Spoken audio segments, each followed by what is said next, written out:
Jay Crawford, Adam the Bull, Garrett Bush, Dustin Fox, Jason Lloyd, Tyvis Powell, plus, ba-da-da-da-da, you're loving him, Mikey McNuggets. And so many big names, it would take me hours to say all of their names. The ultimate Cleveland sports show starts now. Booyah! Welcome, everybody. It's a Monday edition of the Ultimate Cleveland Sports Show. Jay Crawford will join us in a minute. G. Bush, Jason Lloyd, and myself. We got a lot to get to on this Monday. The Browns were terrible as usual. The organization is rotten from top to bottom. So a lot to get to on that, guys. But first, we got to shout out all the great fans of the Ultimate Cleveland Sports Show who came down to Sweet Pork Wilson's yesterday. G. Bush, it was quite a turnout. We had a great time yesterday. Shout out to Ray. He had his 50th birthday party there. It was a beautiful event. Man, so many people came down, pulled up on us, man. House. Packed house. Everybody, there wasn't a chair, literally. There was no chair in the building. I ate standing up. We ate standing up. But people came. That was someone's 50th birthday party yesterday. And we had a blast. And The Browns delivered. And they right. delivered 9 points. Anybody saved me a burger? Hey, listen, We saved you nothing. There's one in G. Bush's trunk. I didn't get no cornbread. My mom, cornbread. my mom, my dad, my wife, my brother. My brother came. 2 brothers came in from out of town to help watch. Man, it was like a G. Bush family reunion. Wait, your brothers don't live in the area anymore? No, my brothers live in Canton. Oh, That's Canton. the area. I thought you meant they can't. Hey, man, okay. listen. Out of state or something. Yeah. G. Bush's whole family was there. It was funny. You know, it's funny, real quick, this morning I'm talking with my wife. We're just talking about Sweet Pork Wilson's, and we started talking about G. Bush. And I said, you know, it wouldn't surprise me if G just showed up at work one day and said, hey, I got a kid now. It might, right? Like that might happen. Because he's secret, secretive. Maybe they adopted. Yeah, who knows? If I pull up with Doing it for a TV reality show. fully grown 10-year-old kid. Right, yeah. This is my kid right here. Over We're here, not dog. surprised. You know what I'm saying? My kid's going to college next year. Yeah, right. man. I'm glad he won a training That's a new program. show. What? But the That'd be fans great. were amazing. Everybody that came out was great, so friendly, so nice. The guys at Sweet Pork Wilson's, as always, were awesome. The food was, my God, Anthony, I couldn't even eat any chicken wings because Anthony ate them all right in front of me. I don't know what happened. Oh, yeah. I didn't get any, Anthony. I didn't eat any of them at all. My brother downloaded. I got a little brother, Mike. So my little brother, he makes him the bouncer. Like, so Mike hands him like a bracelet. It's like, hey. Make sure nobody. He's security. Make sure nobody come in that side door. Trent's like, I got you, bro. So anyway, And he did a great job. Trent comes home. Trent did. He had held to it check a down. guy too. Yeah. Trent comes home and he says, "Hey man, I ain't gonna lie, man. Bull ordered an undercover steak, and it would look crazy." You did?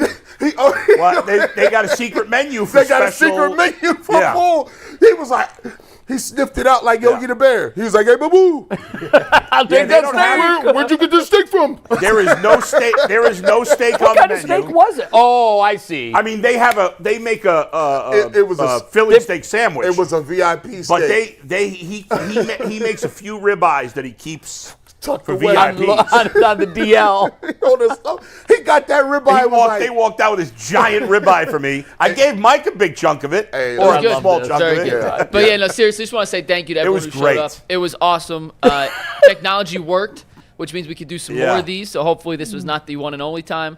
We do a remote post-game show, but we had literally the restaurant was packed to the gills. We It had was people awesome. Basically Love it. standing outside trying to get in. I was planning on only And stopping thank you by guys. for a few Thank you minutes, guys. Mike, but there was so many fans there, I didn't want to leave. I stayed basically the whole game, so bro. we had a great time. That's the whole game there, huh? By the way, You had a better time than everybody else. oh yeah. By the way, real quick, it's a sidebar, but I promise 30 Yep. seconds, Mike. It should be illegal to get a ticket in the mail from a video camera. That's got to be illegal. I will embellish on that later.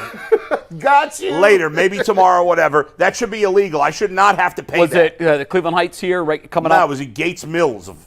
Oh, yeah, that Just one they you got to need the pay. money. Gates Mills needs I was my going money. to say Gates Mills. The one in Cleveland Heights. Yeah.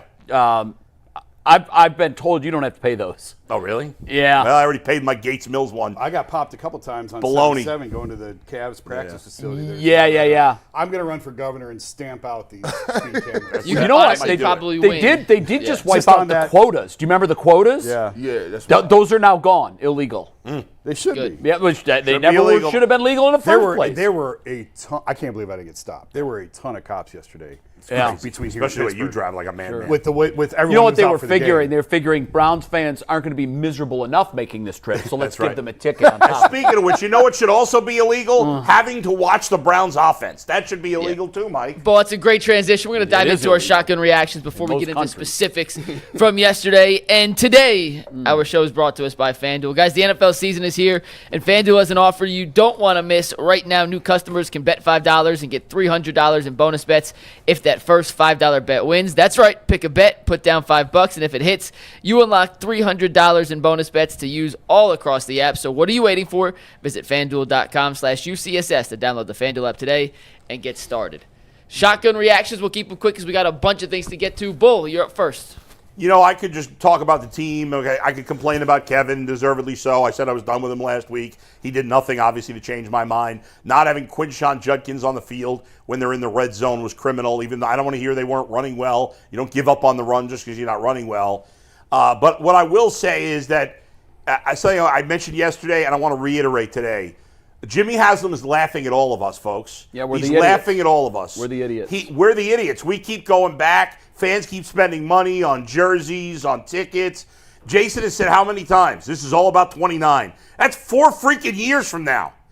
They don't care. They put out this garbage offensive product. Congratulations, the Titans. Congratulations to the Titans. They should be very proud of themselves. They passed the Browns into 31st place yesterday in points per game. And by the way, they only needed to score 10 to get there, or whatever the hell they scored. The Browns are dead last in points per game. It is the worst offense, one of the worst offenses I've ever seen in my life. From top to bottom, coaching staff, talent, execution, all of it. It's horrible. It's disgraceful. And Jimmy Haslam is laughing. He and their family do not give a rat's you-know-what about any of us and any of you. They don't care. They just want to keep taking your money because they know that no matter how bad a product they stick you with, you're going to keep coming back. And that's a darn shame how the Haslams and this organization has treated this fan base. It's a disgrace. Jason. Yeah. What he said. I mean, so I've never done. I'm going to read the first graph of the story I wrote yesterday that posted today, and that'll be my shotgun reaction. It's exactly what Bull said. Let me save you 3 more months of aggravation and grief. The Cleveland Browns don't seem to care very much about this season, so why should you? This season was never about winning. That's it. Wasn't. G. Man, look, man, we've been here before. We are here again. We have to decide what is acceptable to you. I'm just a washed up defensive tackle from a MAC school. What do I know? But what I do know is when I was at Sweetport Wilson's and I was on the ground with the boots on the ground and talking to the people, I couldn't help but realize how many people truly love the Cleveland Browns. It almost seemed like a long-lost family reunion where we sat there and talked to people, and people, person after person came up, all different races, shapes, sizes, creeds, colors, religion. Everybody at one point in time was sitting in there. And it wasn't, oh, we want this person to play. There were people that cheered every time Dillon Gabriel threw the ball. There was times that people cheered when Dillon Gabriel got up and was mad at the guy for tackling him. Mm-hmm. Boy, I missed that line. Yeah, that was wild. yeah, he was like everybody in there got excited for that. It's a shame that's the only thing we had to really talk about. But Dillon punched the linebacker. Get up off me. I like that. I like the energy. But the problem is this, man. I sat there and talked to all those individuals, and they said, one by one, they kept saying, hey, I used to, somebody was born in the 80s and said, I was born in 89. And I was like, that's crazy. That's the last time they won the division. And there's only 3 teams in the division. You only got, that means 3 other teams. There's only 3 others. You only have to be better one time than 3 other teams. If law of averages applied, every 4th year we would be division champs. And he sits there and says, hey, G. Bush, man, I take a guy's trip out of town every year to watch the Browns. This year we're going to go to Vegas, and we spend money on hotels and the plane tickets and the jerseys, and everybody was in there that was fly, fresh. The logos was stitched on the 250s. The hats was all new eras. The Jordans was in colors, the orange and brown. You know you can't wear orange and brown with nothing else, Jay. You was wearing them once a Sunday.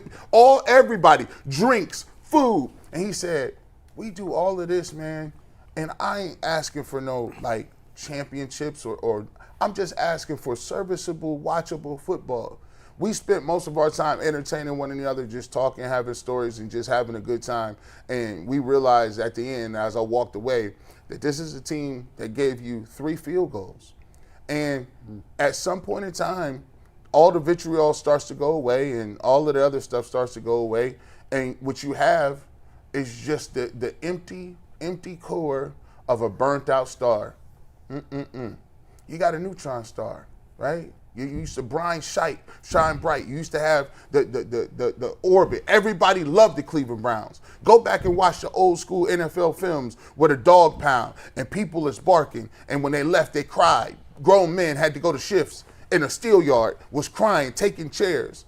All those people are now gone. They done passed on. Your grandfather who put you on, your father that put you on, everybody that you used to watch the games with, your cousins, everybody is getting older. I sat there in the bar and watched my dad, and I'm like, man, he's 60-something, 65, 66 years old.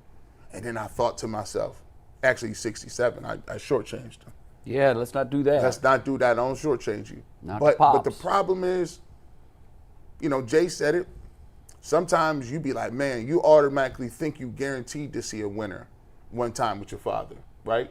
When you say, hey, man, we going to definitely watch the game with your father. We going to get it in, and then you start getting older and older and older and older.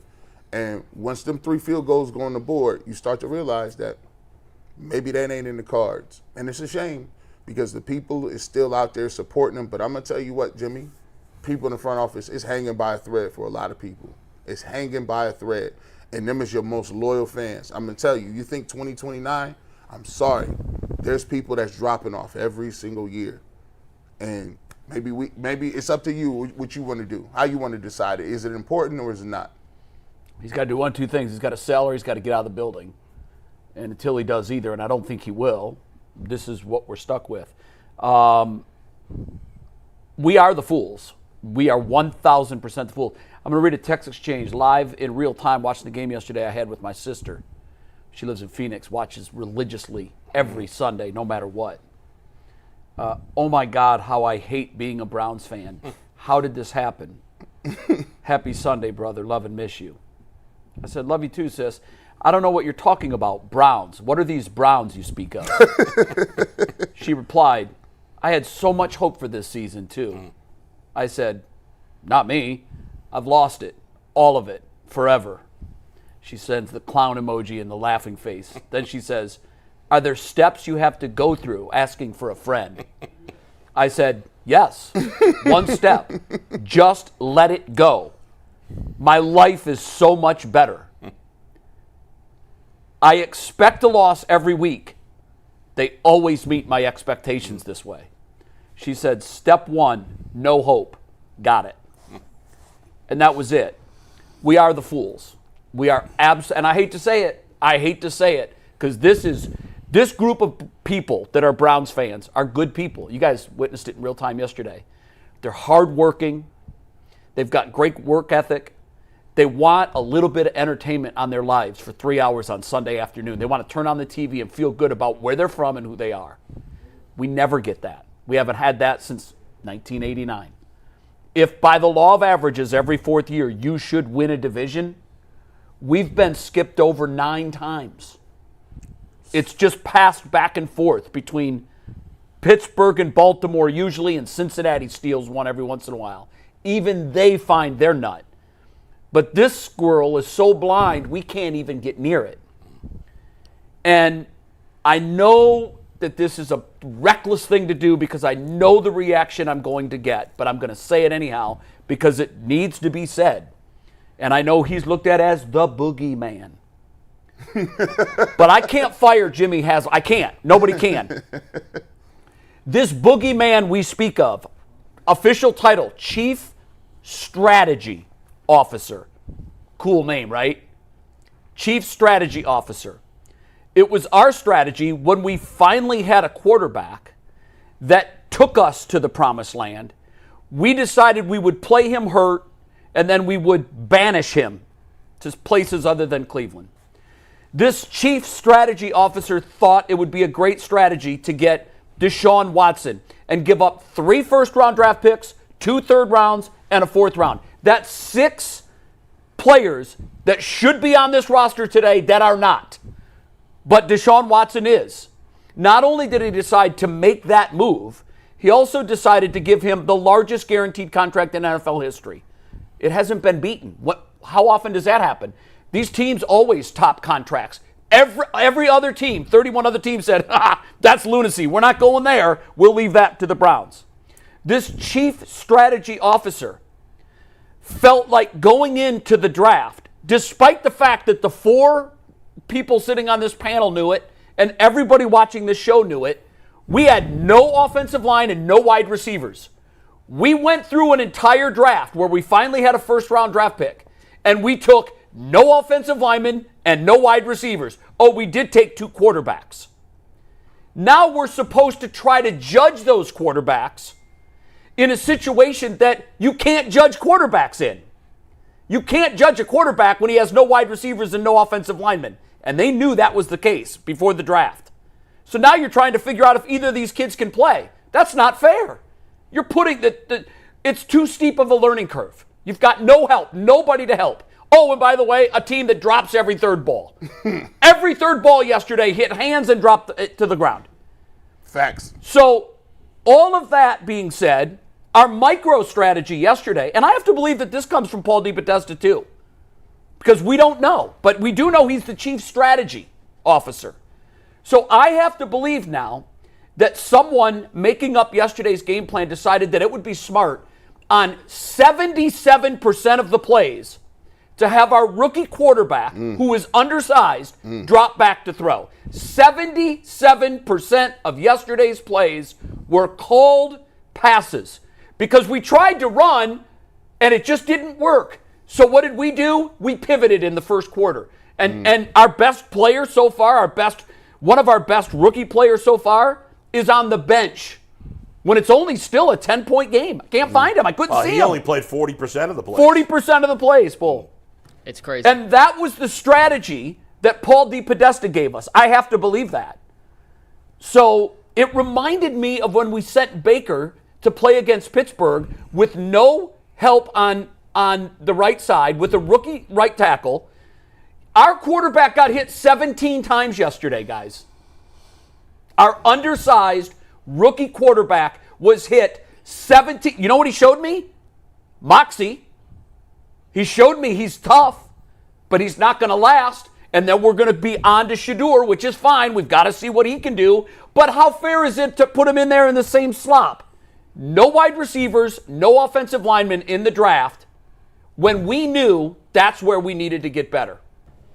Well, that leads us right into our first topic, guys. It's brought to us by Mizzen and Main. You know the saying, look good, feel good? The problem is that most dress clothes only check one of those boxes. They look sharp but feel stiff and are high maintenance. That's where Mizzen and Main comes in. Mizzen and Main makes classic menswear with performance fabrics, so it's effortless to look sharp and feel comfortable. They actually invented the performance fabric dress shirt over 10 years ago, and they've perfected it ever since. Right now, Mizzen and Main is offering UCSS listeners 20% off their first purchase at MizzenandMain.com with promo code LOCKEDONNFL20. That's Mizzen, M-I-Z-Z-E-N, and Main, M-A-I-N.com. Promo code LOCKEDONNFL for 20% off. And if you'd rather shop in person, you can find Mizzen and Main stores in select states. The talk of the game in our post-game show in Sweet Pork Wilson's online afterwards was the future of Kevin Stefanski, whether he is still the right person to try and lead the Browns out of whatever basement they currently find themselves in. And last week, Jason, I think for the first time, said, I can't defend anyone who says they'd want to make a change anymore. Even though you wouldn't, you can't defend I said that him last year. anymore. At the end of last year. I said that after last you season. can't argue with. You said you Yeah. can't defend. Can't argue against anyone who wanted I'm not. You want to fire him? I'm not going to argue. Yeah, look at it. So, Jason, with some of the stats you sent this morning, I want to start with you on this one. The question I wanted to ask, and we can kind of take this whichever direction we want to go. We know how bad the Browns are, but how much blame does Stefanski get for that? Is he the number one culprit as to why the Browns are currently in the situation they're in? Well, he's the head coach and play caller, so ultimately, yes, it's going to fall on him. And in terms of the play at the goal line, I totally agree with you. I can't believe Quinshawn wasn't in the game. That's crazy. And the only, first of all, I think Kevin has given up on the run too early in games. He did again yesterday. Yeah, and characteristic of his. He said post-game, like, they were struggling. I can't remember the exact quote. I meant to look it up. He had a quote yesterday, one of the few things that he actually said that sort of triggered something. He said something to the effect of, we're struggling to The run the was ball. ineffective, so Yeah. So and I'm totally guessing on this. I don't know this. I think they like Ford better in pass protection than Judkins because Judkins missed all that time that he missed, so he's behind and having to catch up. So you have Ford in the game because they weren't going to run the ball, which blows my mind. You get it at the 3-yard line. Give it to Quinshawn 4 times from the 3-yard line. You're going to get 3 yards. I agree. And so I like that was crazy to me, and I do think that it wasn't just yesterday. There's been multiple times where he's given up on the run too soon. So I totally agree with that. But the numbers that I sent Mike is, I guess, like, this is why I keep saying, like, you want to fire the head coach, fine, fire the head coach. It ain't going to fix anything. So Browns received, I had my data guy at True Media look this up because we talk about it a lot in sort of like overtures, but we don't really dig in on it. The Browns receivers this year create the smallest separation of any team in the league. Tight ends or just wide receivers? Just receivers. This is just receivers. They're 32nd in creating separation. They're 30th in max speed. Those are from NFL Next Gen Stats. They have the most drops in the league, and 8 of the drops are on 3rd or 4th down. Judy has 7 of the drops. 10 of the 17 drops would have been for a first down. Jeez. So you have not the slowest, the 30th ranked receivers in the league in terms of speed. They are the worst at creating separation, and they drop first downs. Yeah. So I ask you, and I'm not like being a jerk on this. I'm truly not. What do you want them to run? Well, what, Jay, what kind of offense are they supposed to run with you're, that? Run the ball. I agree. And but you can't give up on it in the first quarter. Other teams know that too, which is why they pack the box. Let me ask you I this. get it, and that's fair. Yeah. Isn't it partly, and I am not giving anybody a pass. The idea that Stefanski's to blame for everything is idiotic. There's tons of blame to go around. Yeah. However, if everybody on the team is dropping the ball, which they are, like, we all love Harold Fannin, but he had a huge drop. Killer big drop. one. Killer drop. Big You got to make that play. David Njoku has drops all the time. Yep. He's dropped balls his entire career. If this is a consistent problem on this roster, maybe it has something to do with their coaching. Can that be part? Listen, they've had the ultimately, same. it's on the players. They've had the same receivers coach. That's the one coach they time. haven't changed. Yeah. Chad O'Shea's been here the entire. And early on, Yeah. he was kind of the one mentioned, like, hey, this guy may have a future in coaching here. Oh, my God. But he's been here for however many years. And But listen, it's fair to point There's blame blame to go everywhere. around. I'm just saying, like, look at those. What offense is he supposed to run? You have Jay, guys who can't run fast, they can't create separation, and they drop the ball. What are they supposed to do? Those are the 3 things. I said we've got a blind spot at receiver. When you're judging talent at receiver, you have to have 3 things. You have to be fast. Yeah. And Anthony Schwartz was, but you have to get open, and then you have to catch the ball. And by the way, they can't do any of the 3. And I didn't even mention it's the the fact. worst receiving core I've ever seen. And I didn't mention ever. I didn't mention the fact that these have to be the worst tackles in the league.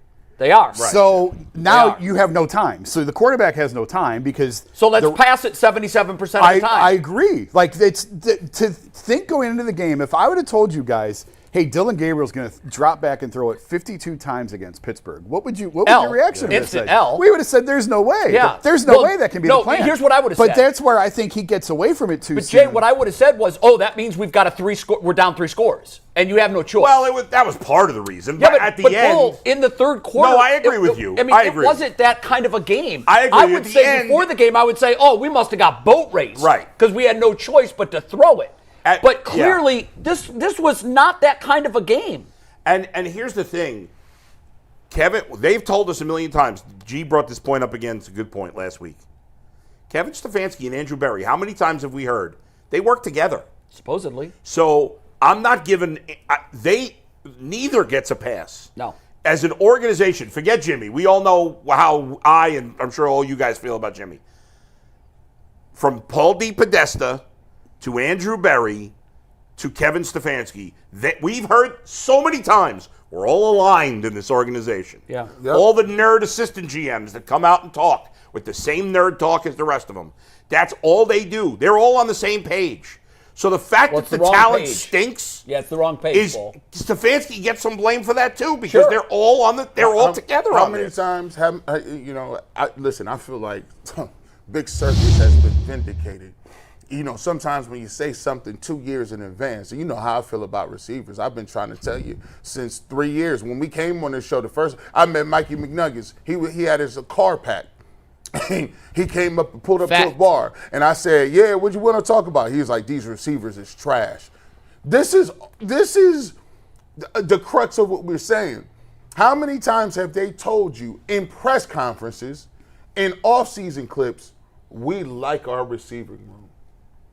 That is the biggest indictment of all time. Not only did they tell you we're not going to make no moves, they come out and say, we like our receiving room. Blind spot.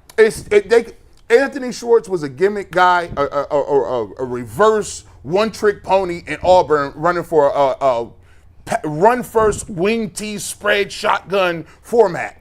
And we took this guy and said, hey, can you run routes? No, you can't run.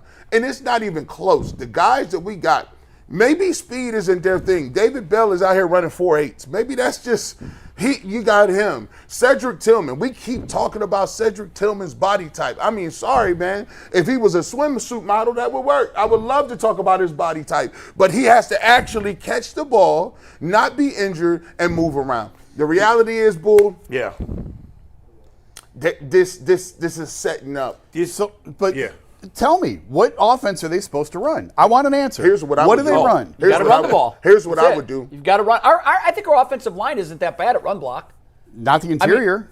The Okay. edge guys. No, I know. Those are. Well, you even said it. Those Listen, are turnstiles. There's not many options. I don't think there's any coach that's making this offense great, but I think with a better, if you had more pre-snap motion, if you did some misdirection, there's no creativity in the offense at all. I don't think there's any coach that can make this offense that good. But I think with a better coach, a better game plan, maybe you can make it the 25th worst offense in the league and not 32nd. I don't know. Maybe real quick, just maybe the Browns, to your point, Bull, Yeah. could get themselves off maybe the most embarrassing graphic in the history of humanity. Reflog tweeted this out yesterday. If you haven't seen Why are this, you giving Reflog credit? Everybody had this. Reflog made credit? it. Reflog makes all the memes. He made this? Yeah. Yes, Shout out to And go Reflog mega is viral. very good at creating content. Reflog's the best. Tremendous. But this is the saddest graphic in the history of humanity. You have 14 Hold on, major league this teams. is wild. If anyone didn't see How this, about putting up my tweet that I put up about the Browns versus Lions, Mike? No, See that one? No, this was. didn't have a graphic. Doesn't look as good. this has I a did graphic. see it, This without reading Hold any on. words, Hold on. you can look at it and be like, The Yankees, oh my God, Mariners, what? Red Sox. There's 14 major league teams. And by the way, the Guardians are not one of them. Gosh. Shocking. But that's almost half of Major League Baseball Yeah. in a game scored more points than our football team has. And some of those teams did it multiple times. In fact, there were 18 times this season in Major League Baseball where a team scored 18 or more runs in a game. So I want to give you solutions, Jason. I want to give you a solution. Here's Fire everyone? No. Listen, look, by the way, I would not fire him in the middle of the season. He's going to have to coach his way in or out of a position. I'm not giving him that no. He's going to coach his way out. Just go out there. I need to see you and Dillon, whatever y'all going to do, make it work. But here's what I would do.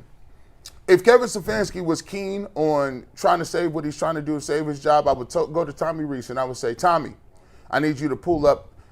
Your job is to create a hybrid college playbook for Dillon Gabriel and Shedeur Sanders. Well, we have no tackles. So what do you do in college when you don't have tackles or top 5 people? You got to be gimmicky. You got to move people. You better have this pre-snap motion. You better have, listen, I don't care if you need the read option or wildcat. The Cleveland Browns should have 4 to 5 trick plays ready to go. And everything they're predicated on is making sure that you can get some sort of easy read. The screen game should be second to none, Jay. And at the end of the day, You may not have the horses to keep up, but what you do, you tell Tommy Reese, I need you to be creative. I need to see it. You know what I will do as a coach? I need to be in the trenches. What I need to talk to Myles Garrett. I need to talk to the defense, and I need to make sure people are still playing hard. Because what my thoughts are is he's a couple of steps away from that Myles Garrett conversation. You see the comments? Listen. We're going to it next. You do not want those guys giving up on you. So what I'm going to and it sounded like he had a little bit of give up in his what voice I'm going to last concentrate on is I'm going to come out and say the pre-snap penalties got to stop, guys. That's on me. And by the way, to your point, Jason, and I mentioned this before. So Arizona yesterday, right? Jacoby Brissett started because Kyler Murray was hurt. We know, obviously, Jacoby Brissett is a limited player. He played decent ball here, right? The Cardinals' offensive line also is bad. Yep. I don't know that from watching them, but I was looking at offensive line rankings. It's probably not quite as bad as the Browns, but it's one of the worst offensive lines in the league. Their starting running back, in fact, their top 2 running backs are both hurt. So they were they were only using journeyman running backs. They couldn't run the ball particularly well. Their best wide receiver is Marvin Harrison, who's been disappointing in the NFL, and he got hurt early in the game. They got a nice tight end in Trey McBride. That's it. So they have very little on their offense. Granted, it's probably a little better. It's probably a little better than the Browns, but not much. And you have Jacoby Brissett. Again, he's a veteran. He threw for over 300 yards, and they had a competitive, high-scoring game. They lost a 3-point game to the Colts, a team that's been one of the best teams in football. If the Browns had lost 34-31 to the Steelers yesterday, we wouldn't be killing the team today. Okay, look at it's a loss to the first-place team on the road. You expect that. Well, but not 9 points. So while I can't expect Kevin Stefanski to make this offense great because there's just not enough talent, I don't even expect it to be good. But I expect it to once in a while do something. I expect it to them to score 20 points once in a while. That's not too much to ask. Of course it's not. Yeah. What's the league average, by the way? 23. Okay, we can't hit average in our last 11 games? We can't reach the average one time? 22 out of 25. 22 in the last 25 games. Below. They have been 17 or under 20. I also think that's mind-blowing, guys. I've said this so much, I'm sick of hearing it. I'm sick of saying it, so I'm sure everybody's sick of hearing it. This was always a brutal start, and now it's over. You got through the first 6. It was about as bad as you thought it was going to be. We were saying 0-6. Well, they stumbled into a win they probably should have lost, and they had some losses in there they should have won, but it's over now. Now there are beatable teams coming. Now it's a question of, are these guys already beaten down and given up to the point that it doesn't matter? Or can you go into, they should beat Miami. They should, and you're right. I don't know. But Jay, I don't agree with that. Not everybody is who we thought they were. The Ravens have 1 win. The Bengals have 2. I mean, you got the Bears, the Jets, the Dolphins coming. There are very winnable games on They this are. schedule. Right, but those teams are all saying, we got the Browns. Yes, they are. They're saying now we get Cleveland. Byron Scott used to say it all the time when the Cavs are bad. He said, when you're a bad team and you play a bad team, it's like going to the zoo. You're looking at them and they're looking at you. Yep, saying you're worse than we are. The Dolphins are sitting there today going, oh, thank God we got the Browns. The Browns are a slight favorite at home. That's what I'm saying. Which I don't understand. Well, they're at home, and the Dolphins are a mess too. Now they're a mess also. I think Sunday will actually tell us a lot about where they're at. If they come in and they can't get to 20 points and they lose at home to the Dolphins, guys are probably already checked out. Yeah, and that's awful to say. But there are multiple winnable games coming up. You just had to sort of grit your teeth and just get through these first 6. Right. Look at who they had to play. Look at who they played. I know, but again, Jay, the Bengals or the Ravens are not who we thought they were going to be. Okay, but and the they Vikings were are at not the very time. good either. Burrow was there. But the Vikings, they're Burrow, not. Burrow They're was there when you played the Bengals. That was our most winnable game. The Green Bay was less winnable to me. Oh, if you make your kicks, you win that game. You win your game. And by they the should way, have beat Minnesota. I know there's not much positive here, but to say one positive thing about yesterday, our kicker looked pretty good. Made all his kicks. Too much. He looked pretty good. It's tough because, listen, 9 points, it's just the style. I totally agree with Boo. If I wouldn't even be sitting here talking about Kevin, he would take all of the vitriol out of the game. Because if he was working with a rookie quarterback and they come in and he's putting up 25, 26 points, it's a back and back. Maybe Dillon throws the ball down the middle, it gets picked off at the end of the game. But he threw the ball 52 times and did not score a touchdown. Browns averaged 3.3 yards per play. 52. I mean, that is crazy. Jay, With no tackles. You're throwing 52 times that's with no tackles. malpractice. Like that's when it's like, listen, if you're a kid and you don't clean your room, the least you can do is just only have clothes in there. But you start bringing plates of food up there. Now that food done spoiled. Your mom is in there like, hold on. Maggots in there. And you like, listen, I told you there's no. The rule in this house is no food upstairs. Yeah. Not only did you put the clothes under your bed, you got plates of SpaghettiOs up here. That's SpaghettiOs under the bed. The Browns' offensive ineptitude into perspective? Here's a tweet that I put out yesterday. Go ahead, Mike. Put that up, please. Next time, use pictures, Bull. But this Yeah, is that. This was before the Lions played last night. The Lions, who played tonight, have scored 161 points since September 14th, 25. The Browns, who already played today, have scored 154 points since November 22nd, 2024. I saw that. I think what would have made it more effective is tell me how many games that is. You would have liked that Because better? I know, here's why. The dates, although they look crazy because it's almost a year. Right. We only had December left for the Browns in 24. And how many games had the Lions played by 9/14/25? What you could have said. Probably Well, 2. So it's probably a total of 6 games, maybe 7. No. The Lions had played 4 games, Mike. That was 4 games before for the last. Lions. Okay, yeah. I should have done games. Wait. That's 4 games. That's Before week last 2. night. This was before last night's game. That's week 2 of this year, Jay. Yeah. Yeah, I know. So it was 4 games for the Lions, and it included at least 12 games for the Browns because remember they played 2 games in January. Yeah, so I think it's 8 games last year. I think it's 12 games for the Browns. I believe. So what you're saying? I should have done the games. The You're right. Lions have scored in their last 4 games what the Browns have scored in their last 12. Yes. That would have been better. Now would've that liked that to better. me, I can get my mind around that. Or you could have put Right, it, you cleaned up or my you could tweet. have said the Browns have scored 154 points since Thanksgiving last year. That's true. You'd be like, what? Bull, next time you got a banger tweet, let us know. We'll help make it actually. Yeah, we should build it up with some graphics. I think Yeah. the reason fair that enough. Reflog just gets easy. credit- It's easy to see and Yeah, visualize. you see it, I you look hear at you. it, you're like, what? Hey, charge him as a Fiverr host. You know, you got to pay $25 for them graphics. Again, you know what? All of this to me, ultimately, like, I get your point. You know, we should be better, and I agree we should be better on offense, you know, like cook something up. But I used to love the way Bill Parcells described it. The GM, the front office, picks the groceries. And then they give them to the coach, who's the chef, and then he cooks up the meal. Yeah. Well, in this case, our chef walks into a pantry that he knew had no staples. The offensive line cupboard was bare, and the wide receiver cupboard was bare. And after they got to do their work in the offseason, he walked into that same pantry, and he looked around, he's like, damn, they went to the grocery store and they didn't pick up any offensive linemen or wide receivers? It's like asking the greatest pastry chef in the world to make something that's delicious without using butter, sugar, eggs, or milk. Like, those are the staples.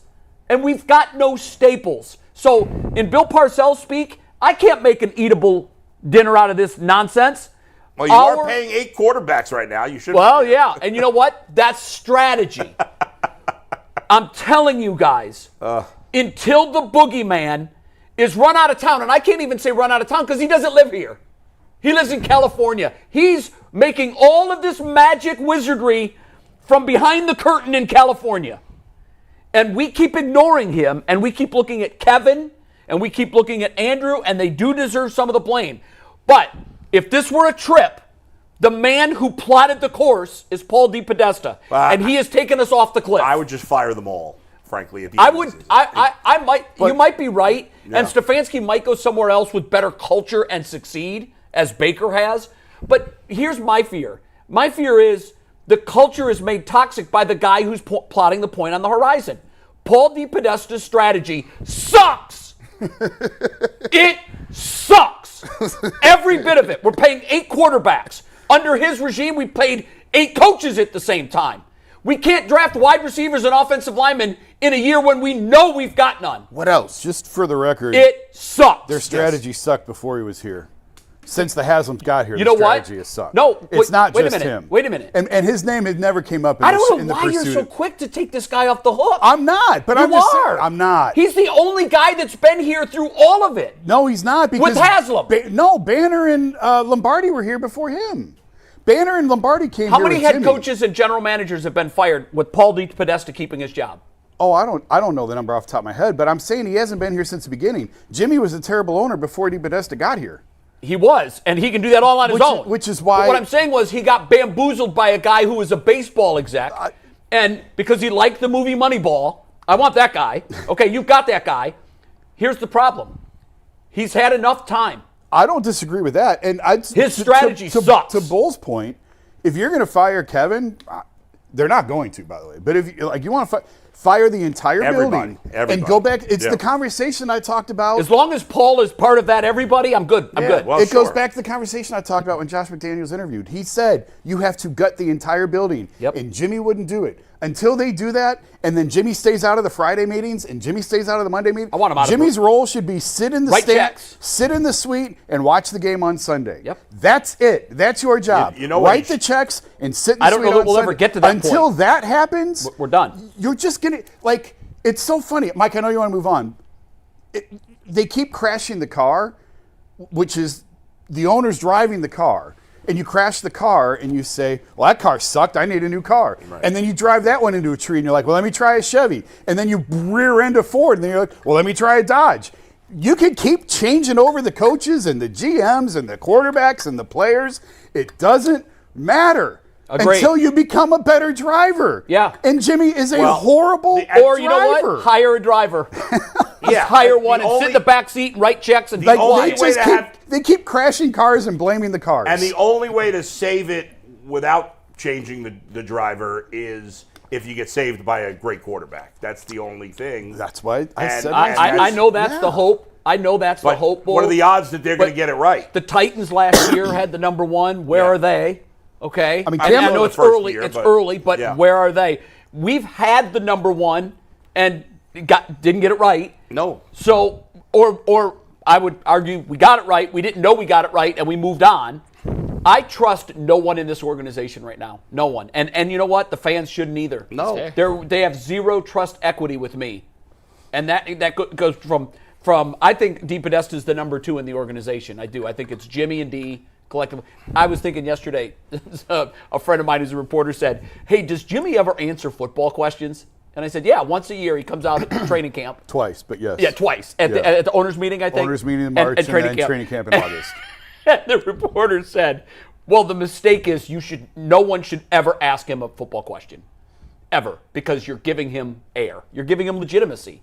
You're making it seem like you have some knowledge that we want, and you don't want his knowledge. He doesn't know football, clearly. He does not. I'll say it again. Well, Jimmy does Jerry Jones. Look, And look where they are. Yeah. Jimmy Haslam does not know football, full stop, period. You better find someone that does. Yeah. Because to Jason's point from months ago, you are losing more fans every week you roll this clown show out on the field. You might build a stadium, and the mantra was, if you build it, they will come. You might build a stadium that is 2/3 of the way empty. I wish that were true. Wait till you see what the ticket prices are going to be, Bull. Well, none of the regular people are going to be able to go. It might go down as the biggest boondoggle in the history of pro sports. He's already made the worst trade in pro sports. Now maybe he can build the most expensive stadium that crashes and burns before our very eyes. Well, we're going to find out. Last thing, Mike. Yes. The Browns should give a blank check to Ozzie Newsome to come out of retirement. They should hire Brian Flores to be their head coach. We're learning that Tua was a bigger problem than Brian Flores. And find a young offensive coordinator to call the plays. I don't want the head coach calling the plays anymore. And let's go. How about figure out and Baker? Just bring them back. I'd be good with that. What you mean? Vrabel and Baker. We had both of them. Do you understand what Baker Mayfield would say to that meeting? Well, that actually he's the happiest person in the NFL because he's out of Cleveland. But could you imagine with Vrabel? Because Vrabel's got that, that I'm going to run into a brick wall mentality that Baker has. You let him out the building. Yeah. And we let him Someone go. who made some interesting comments after yesterday's game is the topic of our next discussion, who's brought to us by Mazda. For those who believe it's not just about playing the game, it's about redefining it, because these moments do more than win. They push what's possible, reminding us to go that extra yard, shift into the extra gear, and keep the game moving forward. When you follow what moves you, the unexpected is only the beginning, and just like there's more to every highlight, there's more to every Mazda. Mazda, move and be moved. Myles Garrett always talks after games, and yesterday he had a couple of quotes that took a took at least my attention. We're going to read 3 of these real quick. They're brief answers, so I decided to use tweets instead of the actual quotes because it didn't Bold sound as decision good. right But there, Mike. this is the first one from Mary Kay Cabot. No graphics. Mary Kay asked Myles if it's harder and harder to dig deep and keep pressing on amid the losing like it was for Browns' Joe Thomas. Myles said, yup. I could use a picture there, Mike. We could. Use a Next Picture of week, Myles just deflated. Daniel Oyafusi said Myles was asked what goes through his mind when he watches the Steelers' pass rushers get after the quarterback with a 2-score lead. He said, quote, must be nice. Yeah, that one really Life stood out Jennings. to me. And then the last one, nice. Myles was asked, and he said, quote, it is frustrating as hell to keep losing the same way. G, what do you make of these comments from Myles Garrett? This segment is sponsored by Life Jennings. Oh my gosh! What is Myles really trying to say here, G? What he's saying is must be nice, man. And listen, even when your hustling days is gone, Myles still be on the sideline, still holding on. And even when the stadium still... Listen, this is crazy work. Myles Garrett is telling you, listen, you got about 2-3 days to check out. You got about 2-3 days to get something going. See, Jason said they not going to get rid of him. Hey, listen, that might be the plan. But I told y'all, when you start taking L's after L's after L's, and this dude is singing R&B songs, talk about it must be nice, looking at other people on the sidelines, when Jalen Ramsey is sacking your quarterback and pointing to you on the sidelines, you start to get clowned.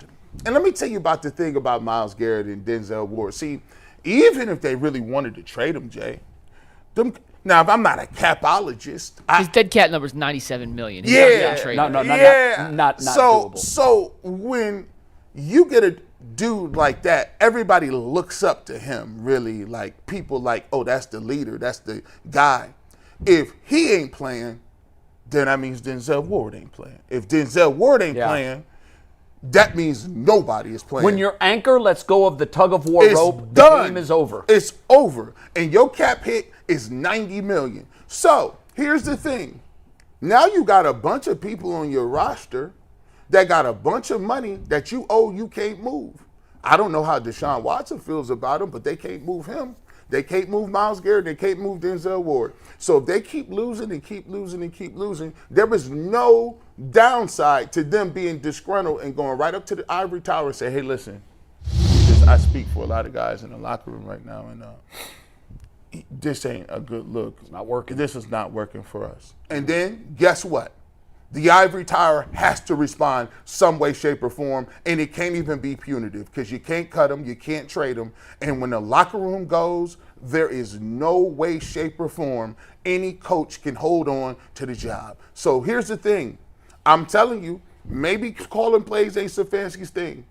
You need a fresher breath air somewhere, and the only way to keep your stuff is go get Tommy Reese, tell him to cook up something, tell Jim Schwartz, hey, listen, I'm sorry. I know they traded you starting cornerback in the week, and the new guy came in, and they victimized him. But listen, that Geno got victimized too. Hey, it was a clean wash, right? It was bad. It was bad. You take our sucky player, we'll take your With sucky that- player. So now, I'm just sitting there telling you, man. So this is what this is the emotional side of the game of football. When you start taking L's like this, not only are you upset, you get despondent, and the second thing that you don't want is you don't want to have a level of vitriol, because now he's looking at you with contempt, being like, so you telling me I got to go out here, I got to get treatment 4 hours a day to come out here to watch us score 9 points? No, I'm cool. I accidentally got my hamstring, the hamstring injury you play through, all of a sudden is a little too rough. The concussion symptoms that you keep to yourself,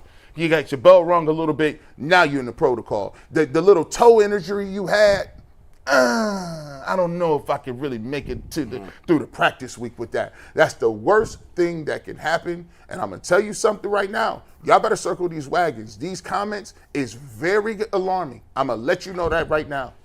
I love the comments. I don't care. Like whatever he says is all right. I also don't have any sympathy for Myles Garrett. No, he made his bed. Nobody forced him He's to sign gotta these lie in this contracts. bed now. I mean, Yep. he could have left.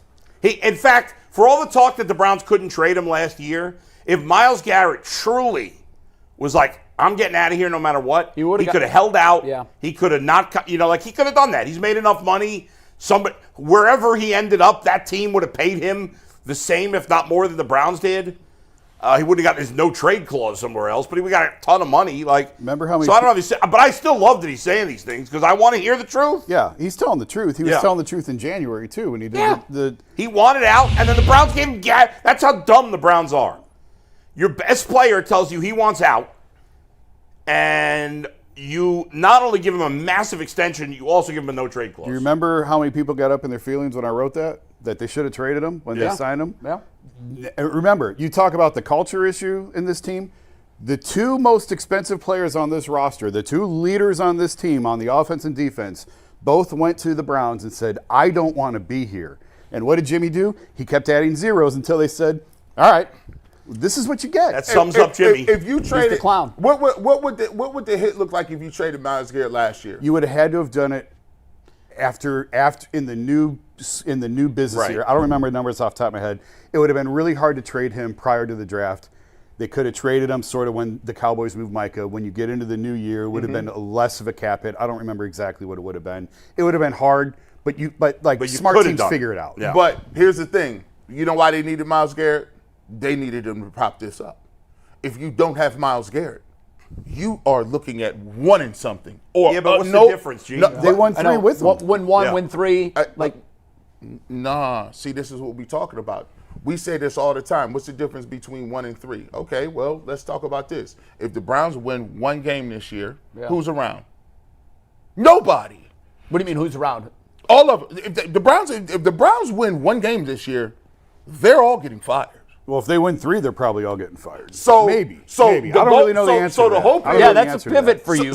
I don't know the You've answer to insisted that. that no matter what happens, they're not going anywhere. So the hope They're not is, trying to win. The hope is I at least need Myles Garrett so somebody could come watch or at least have something to look The at. sad part is fans are going to watch anyway. No, They no, just, no. you know, I don't you're agree. addicted to it. I We're don't all agree with addicted that. to it. It's in our blood. Bull, in the 1 and 31 year, nobody was watching like that. I don't have a lot of sympathy for Myles because Myles knew what he was signing up for. Yep.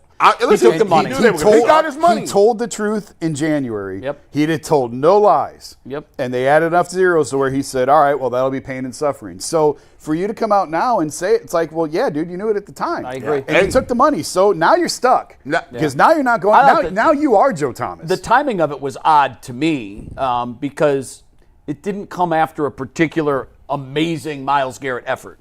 He's played much better in games that they were much closer to winning this year, where he didn't come out and say that. Now, maybe it's the frustration. He had 2 tackles, 1 hurry, by the way. I Those know. were his I good was. stats.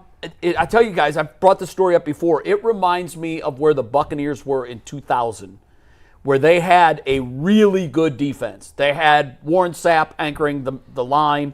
They had Derek Brooks in the middle. They had Rondé Barber and John Lynch in the back end. And they also had a quarterback in Trent Dilfer that they were rolling out there, scoring 7, 11, 14, 12, 9, 16. And I remember sitting right in front of Warren Sapp's locker where he said, I'm getting sick and tired of being sick and tired. And he said as much without, he said it stronger, I think, than what we saw from Myles. But Warren had a way of making sure everybody in the room knew what the temperature was.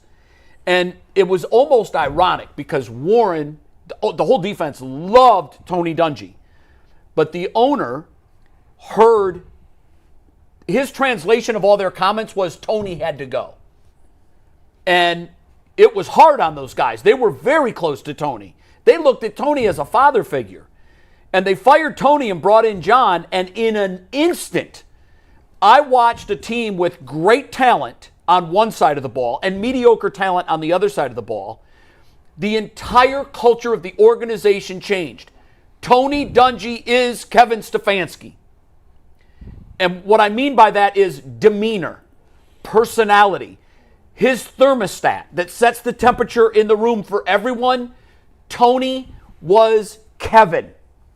John Gruden came in, and to give somebody an idea that maybe didn't remember what he was back then, he was a Dan Campbell. He came in, and on the first day of his news conference, and I'll never believe anything different than this, He mispronounced Mike Allstott's name. He called him Mark Allstott. Facts. And we all looked around, and everybody was like, oh, my God, that's one of his best offensive players. I think he confirmed that later. Like he Well, came I've in never and heard that. I would challenged. love that. But I immediately started telling guys, he did that on purpose.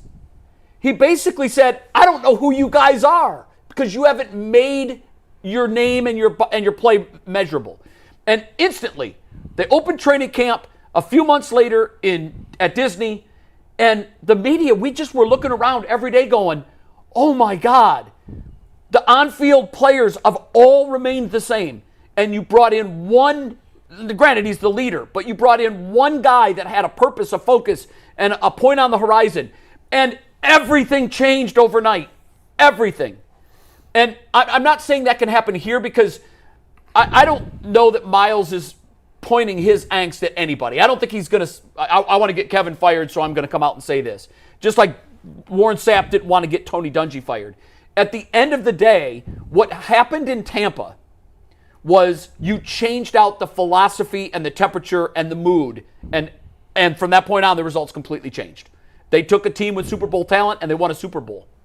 Did the owner in Tampa sit in on the Friday strategy meetings and on the Monday recap The owner meetings? in Tampa was way too involved for like, if you're going to judge on owners that are perfectly involved, not enough or too much. He was too much, but he wasn't sitting in on meetings. No, but he was micromanaging little things that he should not have been micromanaging. What's the And Colts when record? John came in, John said, no, that's not how you win in football.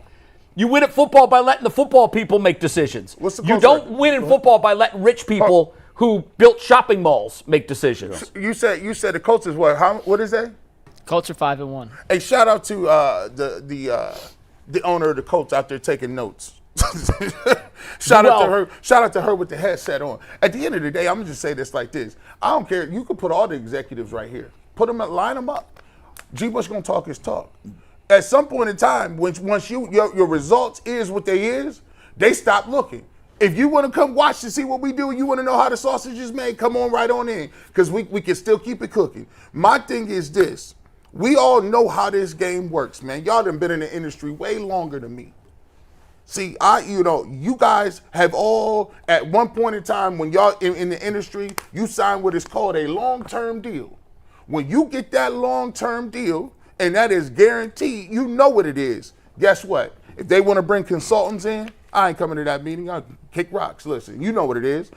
Bull is notorious. You don't come in here and tell me how to do my show. Damn right. You done lost your mind. When you got that long-term bag, if the teleprompter messed up, Jay gonna give him 3 days, maybe 2.5.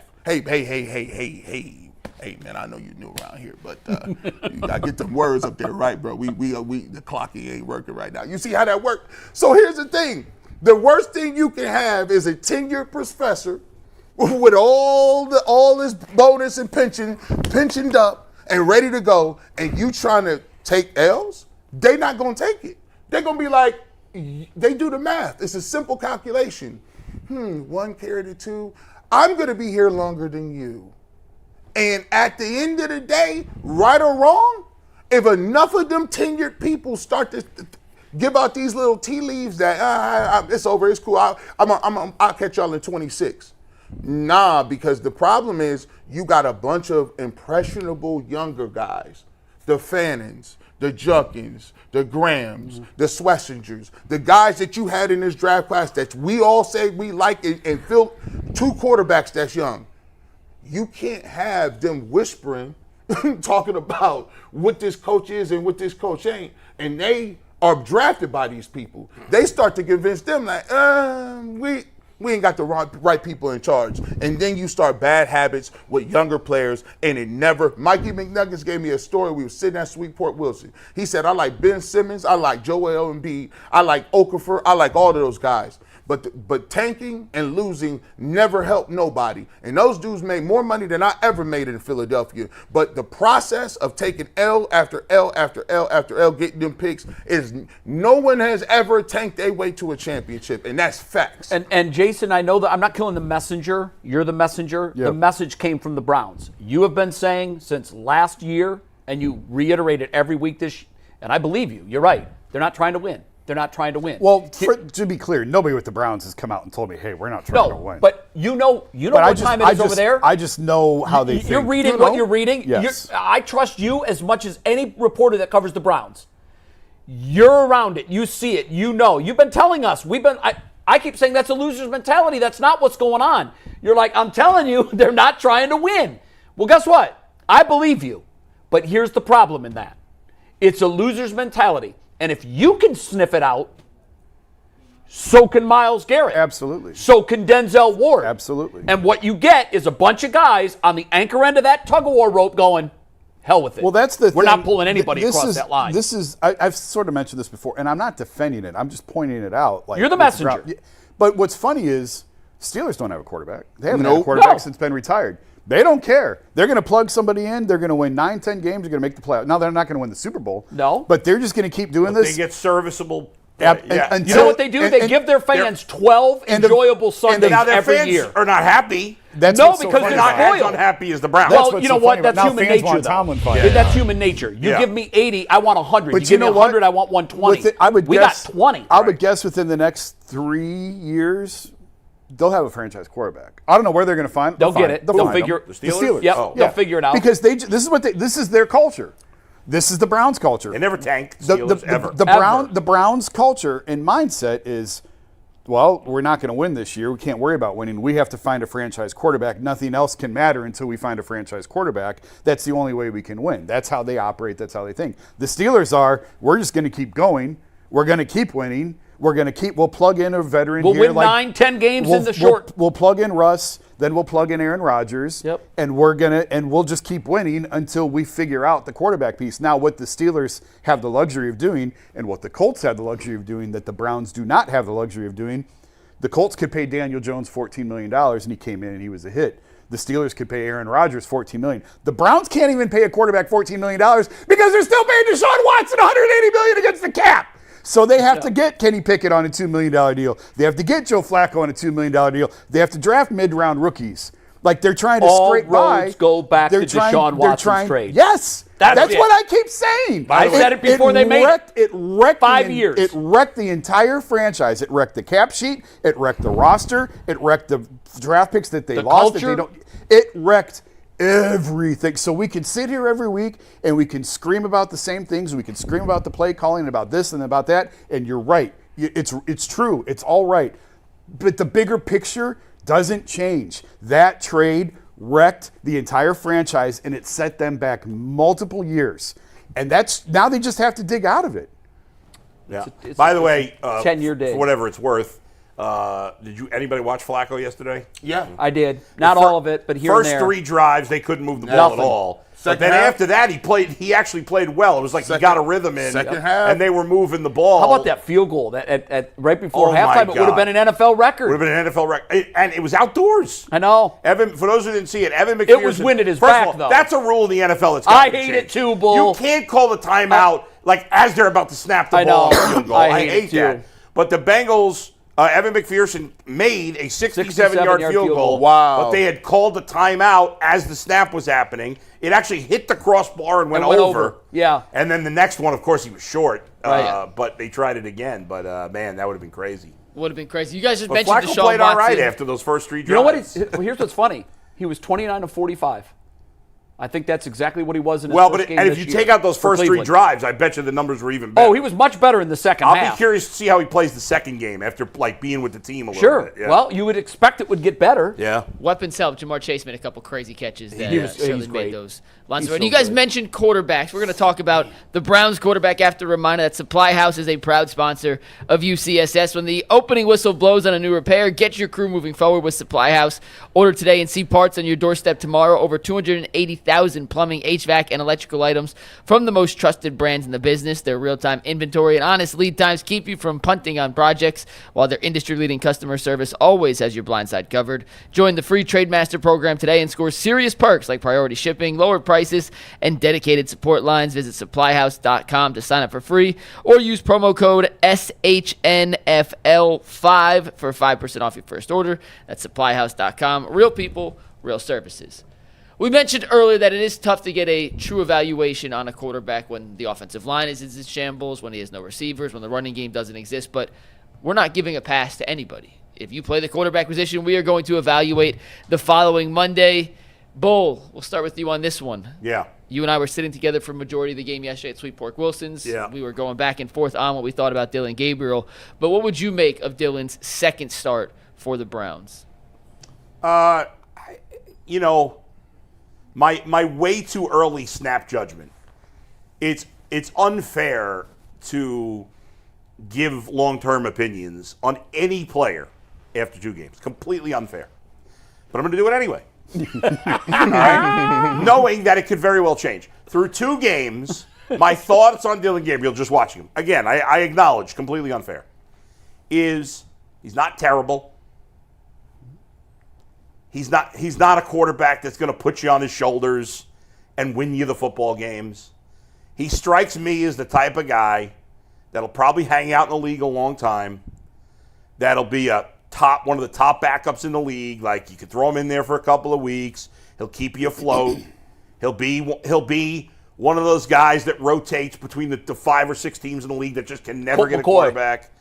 Yeah, and again, it's unfair, but that's what it looks like to me through 2 games. Yeah. He was He was all right. I mean, the best throw I thought he made all game was the throw to Fannin that Fannin dropped. It's not even close, Bull. I watched it all 22. Yeah. That was by far his best throw of the day. Yeah, but there are times when it's so clear he's not seeing the field. Oh, yeah. It's so clear. So he's not terrible. He's hamstrung by his height. He's hamstrung by the talent around him.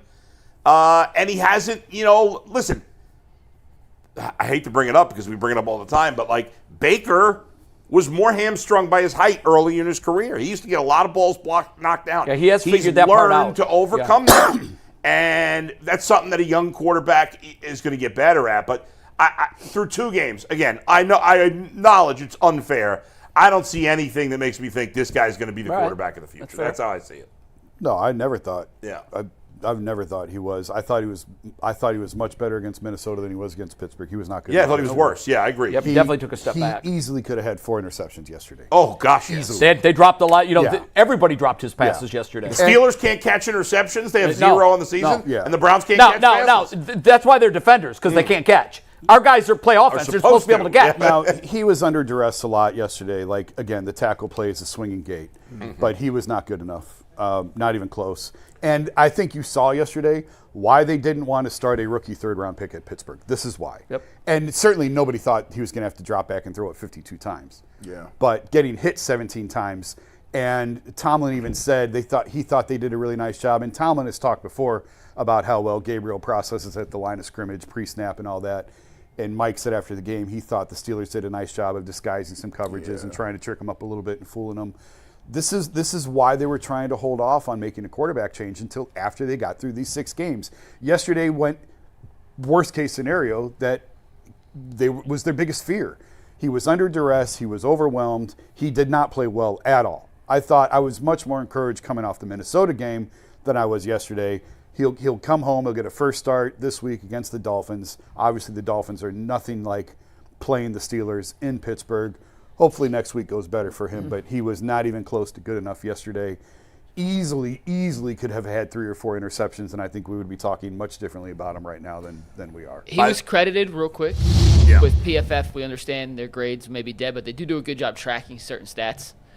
He was credited with 4 turnover-worthy throws yesterday, That's which about is about 3 or 4 fewer than I thought it would have been. Oh, I don't think there were 7. No, I didn't think there were 7. I thought I think 3 I thought there could have been 3 legitimate interceptions. Yeah, and I can't remember his. If you really want to get in the weeds on some of the advanced numbers, his completion percentage what was his completion percentage? What should it have been? Last I checked, his yesterday was 10% under. He finished minus 11.5. 11.5. Okay. Now again, if you add in the drops. There you go. You're there. But, I mean, part of the issue... He had a wide-open receiver at the goal line, and it hit him in the helmet. But teams know the Browns... They have the same numbers we do, that their receivers are slow and they don't create separation. Yeah, they know. They don't fear any sort of chunk plays and deep shots, so you can play tight on the line of scrimmage, and it really limits what they can do. I did think when he had the opportunity to make plays, he was not helped. Judy had another horrendous drop. Judy with the stupid penalty down the field. So dumb. Oh, my God. So dumb. He had a offensive pass interference, and he had the dumb personal foul that Steelers baited him on that. They completely baited him on And that he took play. the bait. and it negated what should have been a roughing call. Yeah. So, and then the Fannin drop down this. I mean, we could go on and on. Again, they've had 17 drops, league leading 17 drops. 10 of them would have been first downs. Now, would the offense look significantly better if those 10 converted? Probably not. But it just goes to show you how much is working against him and how much the Browns have to overcome. They don't have tackles who can block. They don't have fast receivers, and they can't catch the football. But other than that, everything's fine. By the way, over the last 2 years, there are 74 qualified quarterbacks. I can't remember how many games you had to play last year, and so far this year you had to play 2 games through 6, right? So maybe it was you had to play at least 12 last year. So there's been, I think it's 74 quarterbacks that are qualified over the last 2 years. Now, that includes some guys last year and this year, like, whatever, like Drake May, Lamar Jackson. Of the 74 quarterbacks that qualify, Deshaun Watson is 72nd in yards per pass attempt. Joe Flacco, 73rd in yards per pass attempt. Dillon Gabriel, 74th in yards per pass attempt. Okay, what's the They're common bottom three. There? They all had the same guy calling plays. That's true. They all played Now, behind the same crappy offensive line. Jameis was higher, but Stefanski wasn't calling the plays. And Flacco 2 years ago was way high. Yeah. I think he was number 1 or near the top. He would have been near the top. But in the last 2 years, Dillon Gabriel's averaging less than 5 yards per attempt. I went back a few years. I haven't yet found another quarterback. And by the way, averaging I less don't than 5 care yards per what attempt. quarterback you plug into this offense. Yeah. It's going to be the exact same thing. Well, We don't have receivers that can run or catch or get open. No, but if you had a really good quarterback, it would be certainly better than this. You'd be serviceable on offense. There are. I don't think so. I just go back and I'd be laughing. I'm like, listen, why would you not? I just saw the Chiefs yesterday and the Lions. I saw 4 or 5 plays in a row. I'm like, man, he wide open. What the heck did he run? Let me just cut, copy, and paste and steal that one. That goal line play where the drag route, Yeah, wide open. Wide open. Wide open. What? I mean, why? The Browns have had wide open receivers, and Dillon can't see. But I will say, No, he hits him in the helmet. By the way, that where's was the Isaiah Bond looking? That's a touchdown. Get And your head it's the around, same son. play. Get your head Also, around. break down that Chiefs play, that little drag route. you get your that head was down. the That's same not- play yes. that we ran, and our wide receiver is looking out of bounds. Yeah, that's not on Dillon. That's No, on Bond. he hit him in the helmet. Yeah. That's a That's a touchdown. touchdown. And by the way, how much different is this conversation if it's 23-16? It's- A little bit. Not much. A little bit. No, you got You're a still one-score screaming game. they can't get to 20 points. well, I know, but still, he hit a Njoku- receiver, an open receiver on the goal line in the helmet. That sums them up. Njoku, there was another play where Njoku wasn't looking, and he. I know. And he didn't I know. Get a pass. There is Head on a swivel, boys. Shout out to Tyvis. Like I was texting him and I said, Tyvis, man, like just the spacing is off. The spacing where there's multiple receivers in one area, where you got 3 guys that are looking and covering 2 people. The concepts of how you where we releasing that, right? Your guys, by the way, your guys aren't number 1 receivers. When I mean number 1 receivers is like you got to have a release package off zone and man. So your creativity one-on-one to understand how do I get off the line of scrimmage to create said spacing. Now, if you don't got guys who can do that, you have, as a coordinator, have to have things where you say, okay, now I got to manufacture through motion, through splits, through, hey, is this a 2x2? Is it a 3x1? Hey, do we got a teacup formation? What are we doing? Are we running rub routes and things like that? You're running backs out of the backfield. All of those things, you really almost have to run a college playbook. And people say, well, college won't work in the pros. We understand that. Try it. But What you're doing's not working. But to play traditional, I'm going to drop back, 3-step drop, and I'm going to look at my 5th step. I'm going to hit my receiver. Not working. No. You can't complete those things. Those aren't available to you. You know, Steve Becker, our executive producer, texted the Browns should run like the triple option. And that sounds crazy, but maybe they should. I mean, what else can they do right now? I'd have double. I would have 2 running backs. The Browns should Although be. they only have 1 good one. So. But here's the problem, though, Bull. Here's the problem. Yeah. even if you're running those formations, Yeah. the Browns have the most pre-snap penalties. So even when you give them all this motion and trickery, they can't get lined up right. Cam Robinson, Oh my God. all he has to do Dude, just move forward 3 inches, my man. just Get on the line of scrimmage. he's hurt too. He can't even get lined up. And he got hurt too. I don't want it. By the way, He had 3 penalties. Cam yeah. Robinson, 3 penalties. He hit the trifecta. He had a false start, he had a holding, and he had illegal formation. So you can't, That's your left tackle. So that just you just really traded quickly on Dillon Gabriel, it is tough when you are putting that level. And I told you I'm a Shedeur Sanders guy, but I said on my stream, I said, look, if Shedeur Sanders can come in this offense and he can overcome all of this, they might as well king him the king of the north. He might as well take over for one of the Starks in Winterfell somewhere. You're right. This dude. I mean, but yeah, that's a big but. But this But what you're I'm right. saying. I mean, I'm saying that, but what I'm saying is that's I know how what you're many saying. limitations I know what is you're on saying. Dillon Gabriel. I'm not gonna sit here and envy. Yes, he had turnover-worthy throws, but if even when he was throwing a rock and it was hitting people in the chest plates, they dropping it. Even when you line up as some creative and it looked like you got something, guys, is all now it's 1st and 15, 1st and 20, and you throwing it 52 times, and the Steelers is licking their chops. Look like they had 35 people on the field yesterday. The Steelers was knocking people. They was putting people in hospitals. there was some old school hits in that I game. said, dang. You know what? I'm glad you brought that up, Bull. They played that game like the Browns-Steelers games used to be played. And we wanted no parts. And we didn't want that. They hit us in the mouth, and we were like, no, we're good. And you know what? Part of the frustration for the defense has got to be that, like, especially a team like the Steelers, because Tomlin's kind of a conservative coach to begin with.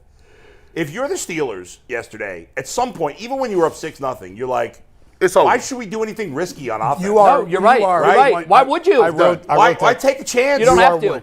Right? You are 1,000% right. And it was noticeable. Yeah. Pittsburgh's going to run the ball. They're going to play defense. They're going to punt. They'll take an occasional deep shot. And they'll let you Their screw kicker's everything gonna up. make all field goals. They'll let gonna- the Browns be the Browns. They're not going to do anything to put the ball at risk. Nope. Because there's no need to. Because Right. there's no fear that the Browns can move the ball. And listen, I think the Browns defense is really, really good. It's really good.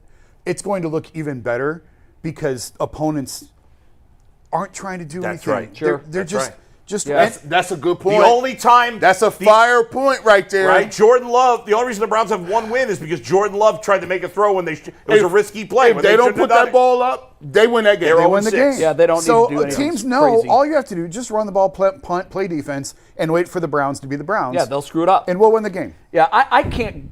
I know that this is a cop out. Bull, you came close to. You completed the exercise. I give you credit. Yeah. There is no way you're going to learn anything about Dillon Gabriel or Shedeur Sanders and their ability to play quarterback in the NFL on a team that's not an NFL-worthy team on offense. Their teammates are not NFL quality caliber players. We're down to tackles that were laying asphalt last week. We cannot judge these guys. We just can't. I mean, yeah, we can look at what they're doing and say it's not very good, but the one thing that Dillon Gabriel showed me that I need my quarterback to have, moxie. A little toughness. He dropped back to throw 58 times. He got hit 17. That's a bad batting average, offensive line. I think you can judge, not as easily, but it's really hard. It is hard. He doesn't have. So these are the two things he doesn't have. Yeah. Time to throw. Receivers that can get open. so So how can I judge him? So can I just tough. ask a question? Yeah.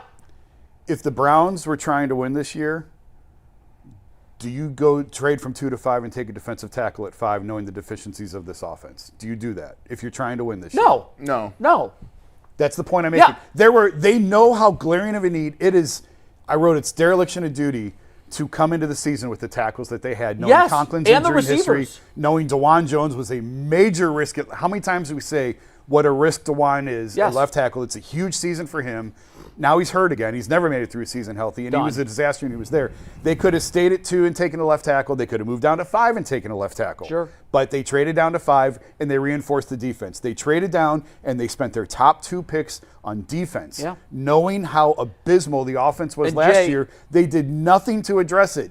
They don't care about winning this Okay, year. so again, you're the messenger. That message is a losing message. And by that the way, message- Mason Graham's having a great year. I think he's going to be a great player. Great pick. For a really long Great time. pick. So it's hard to kill the pick. I know. when they get it right. it's not. But there were It's more. not hard to kill the pick. But there were more glaring needs on the team. It is a good pick, but again, you already had a Hall of Fame player in that unit. Mm-hmm. You already did. Is there a Hall of Fame player like maybe Batonio if you squint long enough? He's hurting himself now, I think. Well, I But- mean, it's hard for guards. I know, I get it. probably not a I Hall- get it. probably He's not a Hall of Famer. He's a Browns But legend. when but you he's look not a at Hall of the Famer. so you've got 6 areas that you really look at as a team. Not talking about special teams. I've got one Hall of Fame player in that defensive front. I've got one there. I don't have NFL caliber starting wide receivers, and I don't have NFL caliber starting offensive linemen. And you could have had Travis Hunter or a tackle it too. Yes, Wait. so By I the way- just can't judge the quarterback. By the way, you're missing something, by the way, and that's if Jackson Dart, who's off to a good start, way too early. Yeah. He's off to a good start. He's looked really good so far. If he ends up being a great quarterback, Sure. then this is beyond the debacle. Yes, it is. I totally Beyond agree. the debacle. Yes. I've said that for 2 Yeah. weeks. Yes, because we were told he couldn't play. If you want to fire Kevin, you don't fire Kevin because they didn't run the ball at the goal line. That's not why you fire him. Yeah. You fire him because they told you Jackson Dart isn't. There a good was one there, quarterback. and you didn't think he was there. Yeah. And now, in fairness, like we just go back a week ago. I think it's today, or maybe 2 weeks ago, after the Saints game. When was that, Mike? That was Sunday, because The Saints was 2 Sundays ago because Was the it Giants played on Thursday Night Football. That's right. Go back and read all of the New York columns again about Jackson Dart after the Saints game. Oh, they love him. No, after the Saints game. Oh, they Oh. killed They, him. they hated him. Yeah, yeah. What? Oh my God, we got it wrong again. Oh my God, Daniel Yeah, Jones and part he 2. might not be good. It's way too early. Fast forward to Thursday night, and now go read the Post, the Times, the Daily News. He Go said- read all of them from Friday, and now they're suiting him. They're fitting him for a gold jacket. Mike, he said what? 3 starts, 2 good ones, 2 out of 3. 3 starts, 2 good, It's 1 too one early. okay, one I'm just really saying, bad, one if he really ends good. up being good, Yes, really you're that's right. a major Right blunder. now, but here's why I say, like, so we're saying about Dillon Gabriel after start 2 wasn't good enough. Wasn't good enough. I'm saying While acknowledging it's Yeah, not enough that of it's a small sample size. Yeah. What I'm saying is I can't even give a grade because he's playing with the worst wide receiving group I've ever seen in the NFL. Ever. I can never remember a time that a team had a worse group I think of the wide Browns receivers. have had worse groups. The Browns have, I mean, notoriously, we don't have good wide receivers. Ever. The leading receiver in franchise history is a tight Tight end end. from the That says it all. 1970s. That And says the it all. leading receiver since '99 is a tight This is a tight end. Yes. So what I'm saying here is, like, yes, it's unfair. It's so unfair. I can't do it because we're putting him out there alone. No one is helping him. The offensive line isn't helping him. His wide receivers aren't helping him. He should be better. But to the Jackson Dart point, somehow between the Saints game and the Eagles win, he went from, oh my God, this is a debacle. We are going to be here forever, to, oh my God, not only do we have a great rookie running back, we have a great rookie quarterback that just beat the Philadelphia Eagles. Watch this. If you lined up every single quarterback, let's line them up. Just bring anyone that was here under Kevin Stefanski. Let's line them up and get them over here and tell them, give them truth serum. So you can bring Baker back. You can bring Deshaun Watson. You give me Jacoby Brissett. Hey, Case Keenum, come on back, man. You know, we'll get PJ Flacco, Walker. PJ Walker. We'll bring back your man DTR. Jameis Winston. Jameis Winston. If you sat there and you asked each one of them, there would be nobody that says they would enjoy playing in this offense. Of course not. Not one. No. That is very damning. Not Jameis Winston. Well, not PJ Walker might, because I think he's working at a convenience DTR. At least he store got now. to play here. If they was Yeah, in the he did room, get a they chance. would be like, and then they would tell you, man, this dude wishy-washy. I didn't even know I was playing to then. Baker would be like, you know what, man, that's crazy. He threw me out there. I was hurt half the season. Then he had the nerve to tell me I need to get my life together. Deshaun was like, listen, man, give me, what's his name? Ken Dorsey. I mean, at least Ken Dorsey throw the ball downfield. if you ask The yourself, rest of the players would have said, let's face it, Deshaun, you suck, man. yeah, Come on. but then Deshaun will come back and say, well, listen, Joe, you looking good, just as good as I did last year. You'll be like, yeah, you ain't lying, dog. I think they actually have a secret text chat. Oh, that text chat. Yeah. And we really should create that, what they're saying to one Tyler another in the Huntley text in there? chat. Yes, he's in Tyler there. Huntley's Is, in there. Who's the former Bengals backup who played like one game? Driscoll. Yeah, he's in there too, Yeah, because yeah. those are the 9 quarterbacks Yeah, that yeah. played here outside of Baker. When Baker was 19-14 in his first 2 years, got the injury, played hurt, got jettisoned, and then we brought in 9 quarterbacks since then. 9 quarterbacks. None of crazy. them. And they're all in a text 9 chain right now, and they're like, yo, dog, did you see what they're doing to Dillon Gabriel? Hey, yeah, but- I've been but- there. I've seen it. I know what it's like. When you gotta ask Papa Stefanski to throw the ball deep. I don't know, dog. You gotta ask Dad. Hey, Dad, man, can I go to the movies with my friends? All right, here's the I don't know. It's question, a Tuesday night. Oh, Since he never played, since they never played regular season games, are Kenny Pickett and Kellen Mond in the text chat? Yes. yeah, they are. Because Okay. they They are. experienced They got to it. be included. Yeah. They know how mid the offense is. They know it. They Mid. know. That's a Yeah, compliment, You're calling right. it It's mid. not mid. They are know how all- low the offense is. They are all going to TGIF Fridays, getting that 2 for $20 meal. Is that talking about Friday still exist? I No. think Yeah. it's out of business. Yeah. No, is it? Only- I thought there was still only a few is- No, I'm left. pretty sure it's out of business. Oh, Bennigan's is out of business. I know the final used to like Blockbuster that, finally closed down a couple of years man. ago. No, there's still good one. one One left. in Oregon? Portland, Portland, somewhere in Oregon. It's Yeah. still open? One left. There was a Netflix special on it. I thought it had Yeah, it was kind of cool. No, I think It's hanging out by a thread, Bull. All right, guys, we got to get to our rookie the wing tee report. offense. Our rookie report today is brought to us by FanDuel, which has an offer for new customers you don't want to miss. Right now, you can bet $5 and get $300 in bonus bets if your first $5 bet wins. Once again, win a first $5 bet, get $300 to use in bonus bets all across the app. So what are you waiting for? Visit FanDuel.com/UCSS to download the FanDuel app today and get started. We're going to combine Judkins, Schlesinger, Fannin, Graham, and all the rookies into one weekly rookie report. And guys, let's start with Quinshon Judkins. I know we mentioned him a little earlier. Got fewer carries than usual. Was only in on 40% of snaps. So, Bull, what would you say about Quinshon Judkins? He had a bad game. You know, I think very little of it was on him. You know, most of the runs he had, he was getting hit as soon as he touched the ball, it seemed like. The Steelers were in the backfield the whole game. But you can't, listen, this guy's your best weapon on offense. He can't get 12 touches. Joe Patonio said it best. Yeah. Go back and watch him at the end of the press conference, and Yeah. he confirmed Oh, I didn't what, see his comments. what everybody sees on tape. He said there's 10 to 15 times a game where there's guys unblocked or you have penalties. And he's right. When they are run blocking up front, there are the times in Minnesota, it wasn't like they was moving people. Judkins was just either making guys miss or running around them. Yeah. Guys are in the backfield. There are times where I don't know who you're supposed to block. The running game and the running game coordination from Bill Callahan has never been the same since he rolled we out miss them Bill. doors. Well, they're about to get fired in Tennessee, probably. no. The run game, Maybe Bill will come back. I don't know. Bill, we miss you. We love you. That's it. We love you. That's it.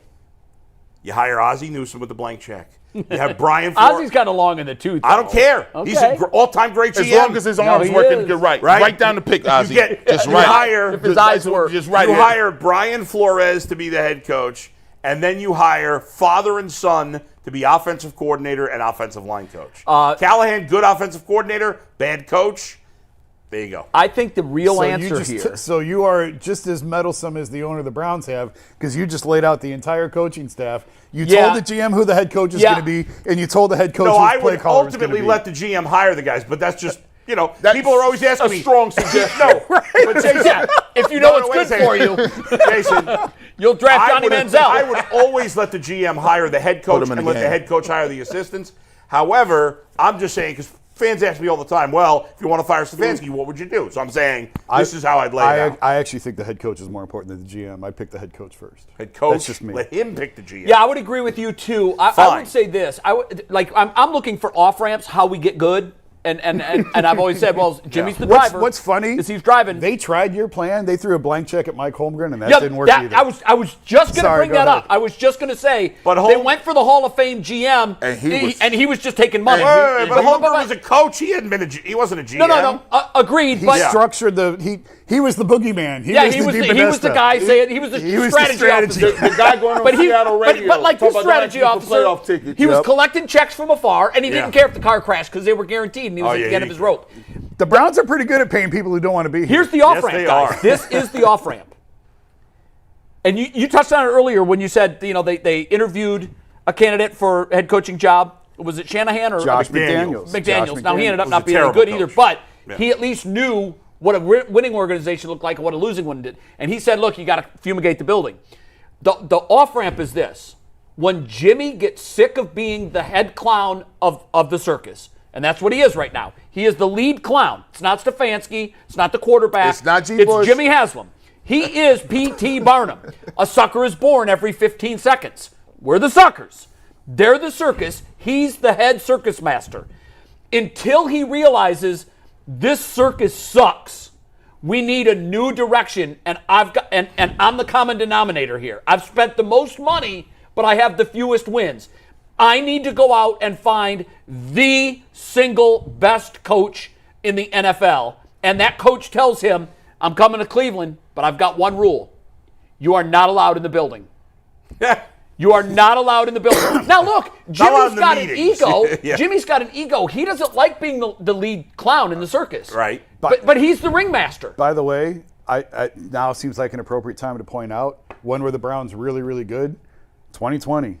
What happened in 2020? There was COVID. There was nobody. Jimmy in the building. couldn't medal. There was. I'm serious. Yeah, Zoom no, meetings I is have made back. that. I've made that point multiple times. You're right. All of the nonsense was gone, and it was just football. Yeah. And Kevin was the head coach, and the offense ran just fine, and they won a lot of games because there were no distractions. It was football 24/7. We beat Pittsburgh at Pittsburgh in a playoff game. And then COVID, yeah, but there was nobody in the stands. So? But whatever. Still Pittsburgh. But then COVID ended, they swung open the door, and all the nonsense The came circus back came in, back. and it hasn't been Now the we same got 8 since. juggling clowns with bowling pins, and we got Jimmy up there leading the band. And Dee, by the way, she gets co-billing as the head ringmaster because, And son-in-law, throw him in there too. well, he's like the He's the third lion ring. tamer or He's something. the third ring, Yeah. and Dee is the second ring, and Jimmy is P.T. Barnum. Yeah. So here's Collecting our money because the sucker's born every 15 minutes. I do believe that because Jimmy does, I think he does want to be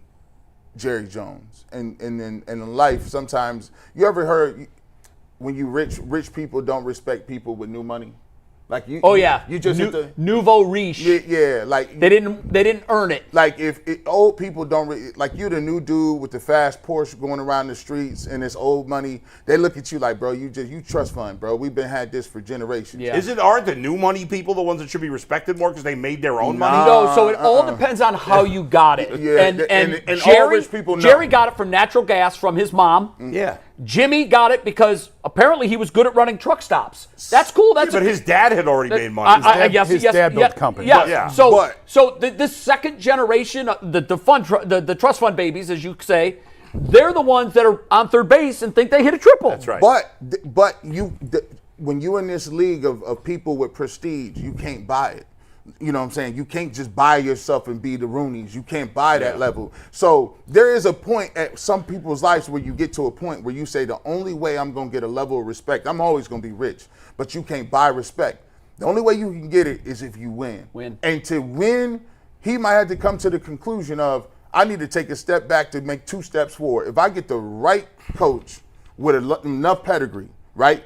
No, they didn't win nothing in Who Kansas is that City. coach right now? They didn't win nothing. I'd say in it's Kyle Shanahan. The Hunts. Who is the coach right now that if you could bring in any coach? Kyle Shanahan would never step foot back. No, in this because he's building. too smart. Right, He's too but smart. that's why I But I'm keep just saying saying, like, if Flores. you can dream big, I like if Flores. you threw enough zeros behind it, he might. But they got to stop doing that. But the caveat Francisco would is never let him go the anymore. caveat is he would have to, like, a smart coach is going to absolutely insist, Jimmy, you've had your time on the tricycle and you keep skinning your knees. You got to get out of the equation. He's not going to do that. But Well, the if he Hunt takes enough family- L's and gets enough embarrassment, he's going to want to win. The And if that Hunts- means taking himself out of the equation, Fine. The Hunt family is known as a first-rate family, right? But 100%. They hadn't won anything since Andy Reid, right? Before Andy. Reid. Well, they had, but back, at the start of the NFL. But Andy Reid comes along, and then he gets the quarterback in place.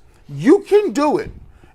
But you just have to have the right people. If you get the right guy that can identify Who is that the guy quarterback. right now? The Patriots were a horrible organization before Brady. I know they went to that one Super Bowl where they had no haven't chance. been very good since either. No. Yeah. Bull said it, and I agree. It's either one or the. I think you said it too. It's one or the other. If you get the quarterback, a really great quarterback, it kind of don't matter what you do at head coach. If you get a really, really great head coach, you can win with a top 15 quarterback. Don't got to be a top 5. But you can't win if you don't have either. Right. And so Can't for win. them, in my opinion, all you got to do is get one right. And it's a 50-50 proposition. At least you got a shot At if you get least one you right. just get one Who is right. that guy for you guys right now? If you could hire any coach Well, in the world, and any I know there are coach- people that wouldn't come here, but if you could have you know what? any head coach right now today, who is it? Any coach right now. And I know you're thinking James Franklin, but he doesn't count. Andy Reid. I would take Reid. I would throw age into this too. guys. Mike Tomlin? I would take Tomlin. I would Really? take Reid. I would take Okay. McVay. I would take Shanahan. Harbaugh. I take Harbaugh. Listen, I think those dudes come in like And you said. I'm thinking like 30s. You're and thinking 40s. You're thinking Dan Campbell. I know where your head's at. Well, Nah, even Dan Campbell for me. I'm Hey. thinking like the next Dan Campbell. Hey, would y'all trade? Well, I trade. I take McVay. No, for what it's no. worth. This is the name. This is the name. McVay's a good- I'm very good choice, I'm Mikey swapping. McNuggets. I'm swapping Kevin's. O'Connell. Yeah, he's not bad either. I would take O'Connell. He's not in bad him. either. I would take him. This was If a, I'm taking a coach under 50, Mike's right. It's a no-brainer. It's McVay. I agree. I don't think there's any doubt about it. This was a great recap on Quinshon Judkins. What did you guys make of Harold Fannin yesterday? Harold Fannin, if he made that catch, would have been an amazing game. Hey, Yeah. What's funny is I was talking to your brother. Yeah. What's your younger brother's name? It's Trent. Trent. I just forgot for a second. Trent and I were talking. Fannin had made a grab, and I said, Trent. I didn't say Trent because I couldn't think of his name at the moment. I said, dude.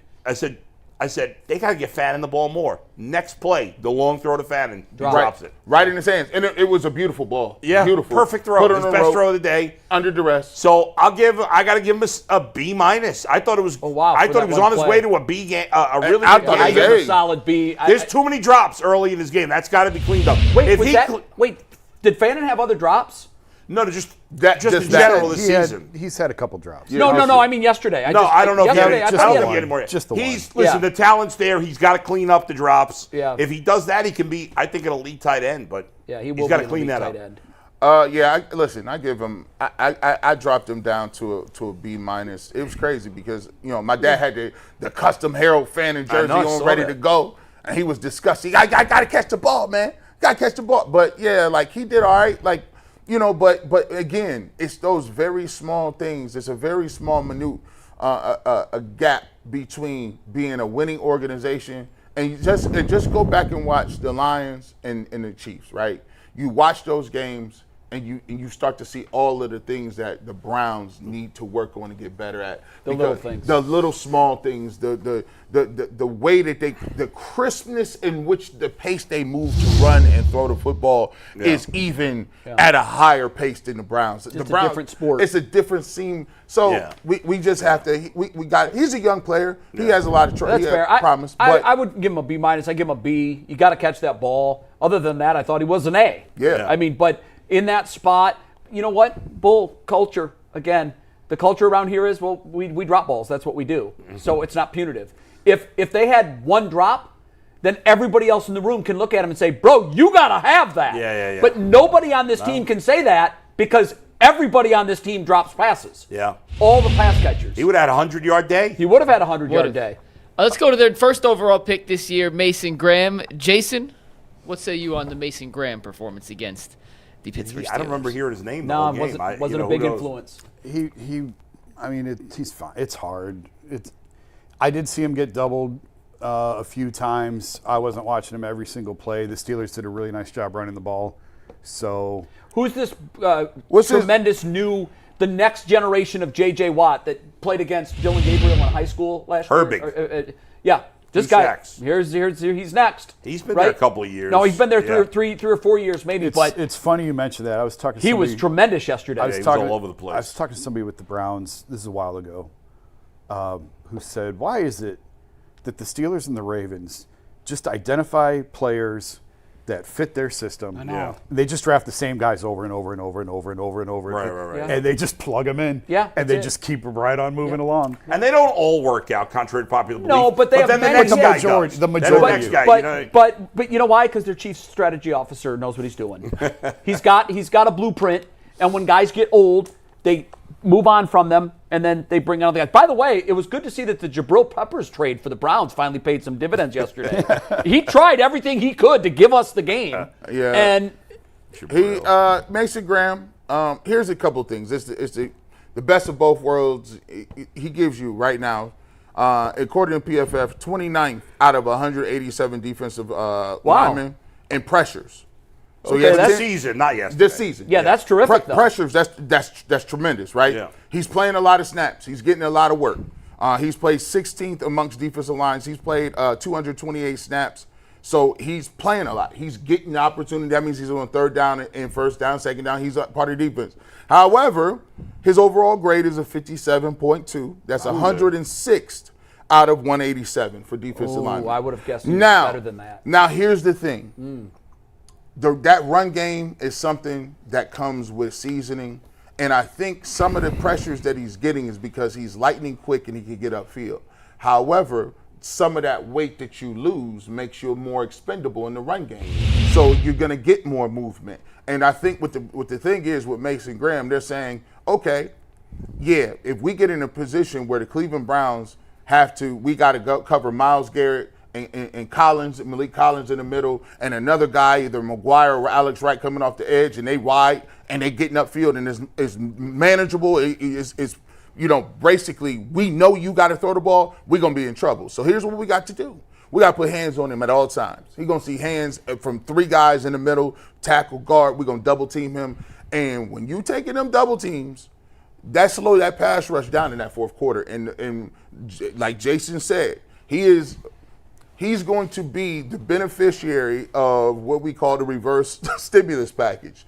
They know that we don't have to do much to get points on the board. Y'all ain't going to score but 7, 8, 10 points anyway. So what are you going to do on the other side? Run, physical. He not going to get to where he really needs to be because he wants to rush the passer, but they got hands on him now. So now he's seeing a exorbitant more amount of run plays, and when you got run plays as a defensive tackle, you're not going to be in the stat sheet. You're going to be getting off double teams and trying to keep people That's when your free. linebackers are going to get a lot of tackles. And so there we go, leads right into Carson Schlesinger. Yeah. Yeah, Jay, you want to start on Schlesinger? But quickly, I'll just weigh in on. I thought that Mason would have been in the upper half of defensive tackles. I'm surprised. I know PFF's dead to me, but I'm still surprised that they have him in the lower half. I think he's had a very good rookie year. I feel like he has too, but according to the experts, he's in the lower half. Now, he's a rookie. He's going to get better. I'm still excited about him. I still think he was a good pick, even though I think we should have taken an offensive lineman or a wide receiver. It is what it is. Schlesinger, I thought, and this is the second game now that I've thought this about him, and this is what happens when you have aggressive players. I think he's easily fooled by misdirection and motion the other way. And I think he got caught up in that washing machine a couple times yesterday. I also think it happened the week before. But he's aggressive. He's trying to hunt down the ball, and sometimes that happens. Overall, how many tackles did he have? I didn't look. 8 tackles. Okay, that's We good. got That's to. good. Sorry to cut you guys off, but we got to play this clip, Mike. The Tomlin one? Yeah. When we wrap up, we're going to play it. I got it already. It's not a reviewed. fake. I never know these days. No, it's very real. Tomlin took a shot at Andrew Berry. Really? Yeah, it's fire. It'll be ready in 1 sec. After the game? No, Yes. like, I was gonna 3 say- minutes ago. Oh, wasn't after the game? It had to be today. It had to be. It's like 3 minutes ago. Okay, yeah, because I didn't see it yeah. yesterday. What? Yeah, Tyvis put it on our. Yeah. Dang, I didn't see Finish that. real quick. Finish on Schlesinger, then we will play this out. Again, I thought he played as, if I'm grading him as a rookie, it was an above average game.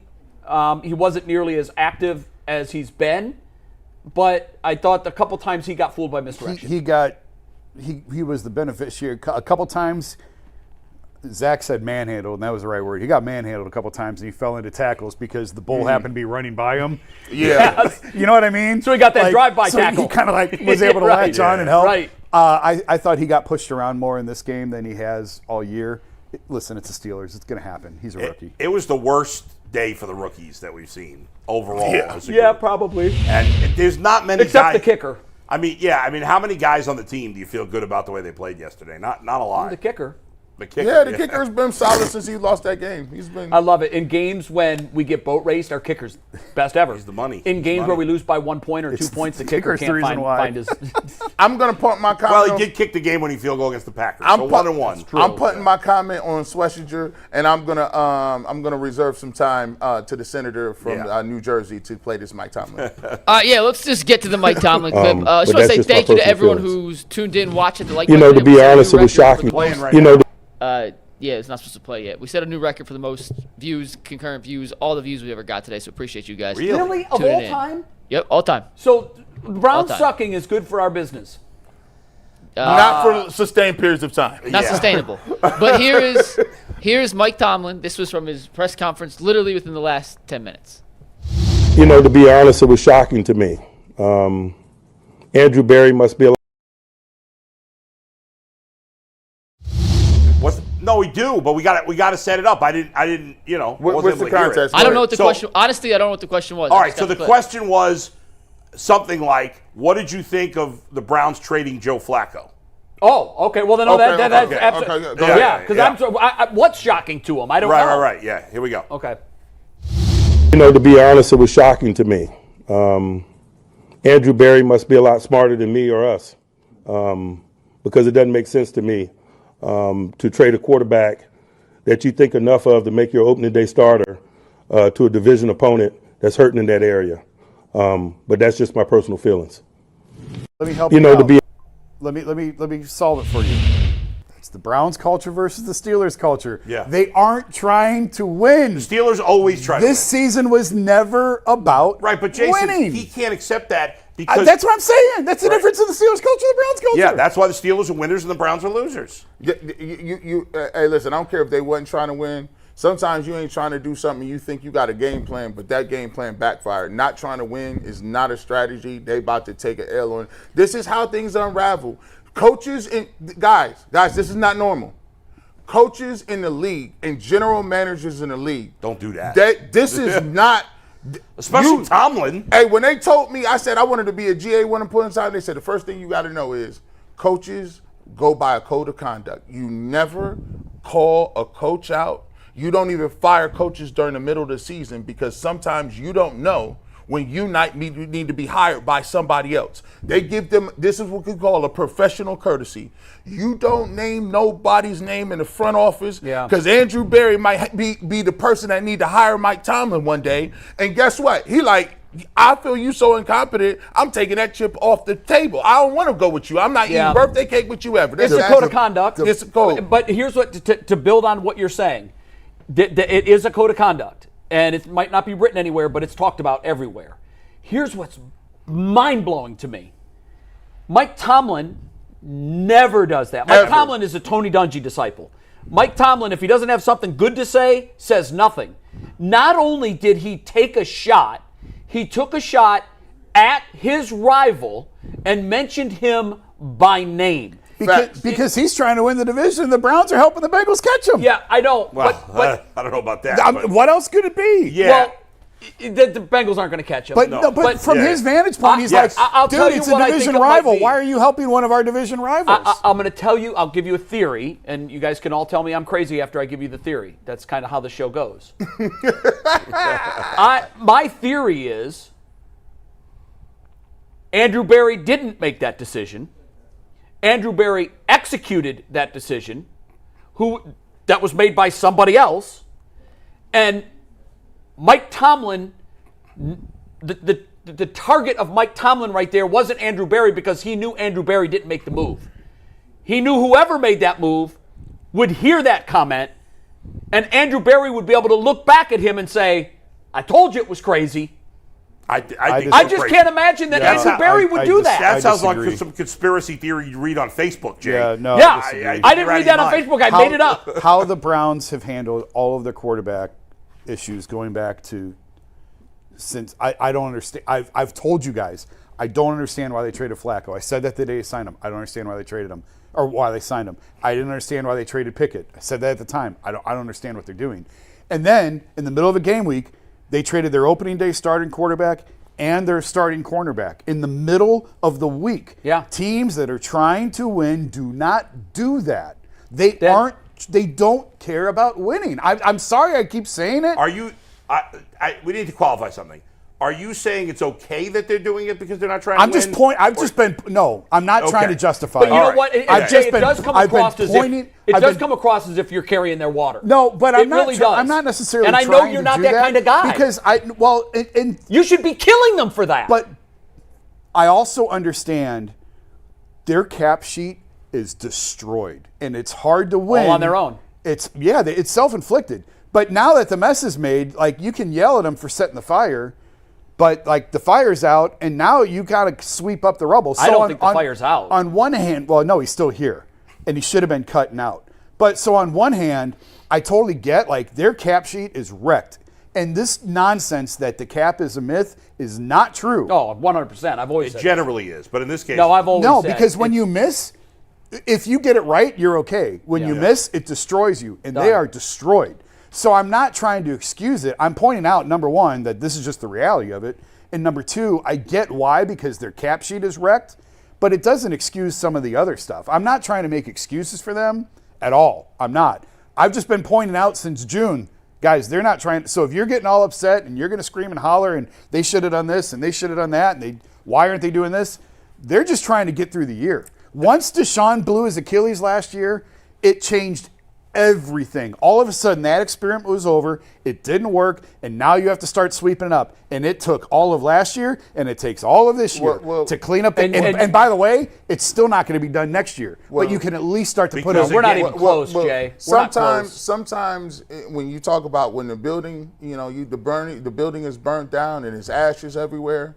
Well, they tell you if your house catch on fire, ain't no salvage in specific rooms. The whole house get burned down and tore down because you can't. It's not tenable no more. So yes. Are you going to hire the person that set the fire? Yeah, to build does the your arsonist house? get to rebuild? Does he get to rebuild the house? Because that's what we're stuck with. Well, the arsonist got the insurance money, so no, he's fine. No, he's wealthy. He's going to become more wealthy on taxpayer money. But the reality of this situation, as we sit here today, we can say all we want that they weren't trying to win. You would have to question someone's strategy. It has never really worked like that. When Hugh Jackson should have learned. Learn from your predecessors. When Hugh said, how you going? You gave me a contract extension. Sashi Brown told me we was going to tear it down to the studs. And guess what? You got fired after a year getting your extension. You should have known. It never has worked to take L's. The people that tell you won't take L's and keep your job, it won't be politically correct. It's untenable. Is there a good franchise in the NFL right now, like a franchise that's having recent success, even if they're not great this year, but has been relatively good over the past decade, say, that has tanked? No. Recently that I can think of? Somebody said in the NFL. It's happened in baseball. To Jay's point, we're not talking. None of them made the worst trade in NFL history. None of them took a quarterback that is in the running for an MVP it's the worst this year. trade in NFL history. I'd say second, but go ahead. No, I think it's the worst. No, it's the worst. All right, I think it's the worst. Are you saying Herschel Walker was worse? The Herschel Walker was that one directly led to the Cowboys winning multiple Super Bowls. But that doesn't matter from Minnesota's perspective. Yeah, it doesn't matter because fair enough. Now you could say for Dallas it was the best trade. Okay, it didn't work. It wasn't the worst for Minnesota. Fair enough. And this might not be the best trade for the Texans. Right. But I have, and I've expanded my thinking on this. I've expanded it to all of sports that I know. I don't know about soccer. There may have been Certainly a trade one that's of the worse. worst, even if it's not Of the sports that I know and love and have followed my whole life, I have never seen a trade do more damage. They took 3 first-round draft picks that should be on that field off the field. Right. They took 2 third-round draft picks that should be on that field off the field, and they took a 4th-round draft pick off the field. Can I give you one that's to make close, it Jay? worse? The player that You got it. Go made ahead, all Nuggets. this happen Talk to is him. now, I by know where- most people's accord, I know you were the going. front runner for the MVP. I know That's where the you're guy going. that you decided you had to move on from. It's the worst trade ever. Ever. Keep- Well, you going. can't include Baker. There in you part of go. that. Go ahead. No, yes, I can. No, you because, can't. Yes, I Well, can. you just told me. Here's why. He's not part of the trade, though. Here's why. I set it up properly. Baker was already gone. They had made Or the they were- decision no, that's to move on from him. Right, that's true. So that's it. I mean, if they had said, look, God, the guy was injured. He was out there on a wing and a prayer, showing all kinds of moxie. By the way, he's had no history of injury either before that or after that. So that's what precipitated the trade. Their evaluation that this guy is, you can't win with him. Now he's got the best record in the NFC. He's the front runner for the MVP. And because you jettisoned him, you did that for one reason, because you had the chance to get Deshaun Watson. They got Deshaun Watson, who can't get on the field. When he's been on the field, he's been awful.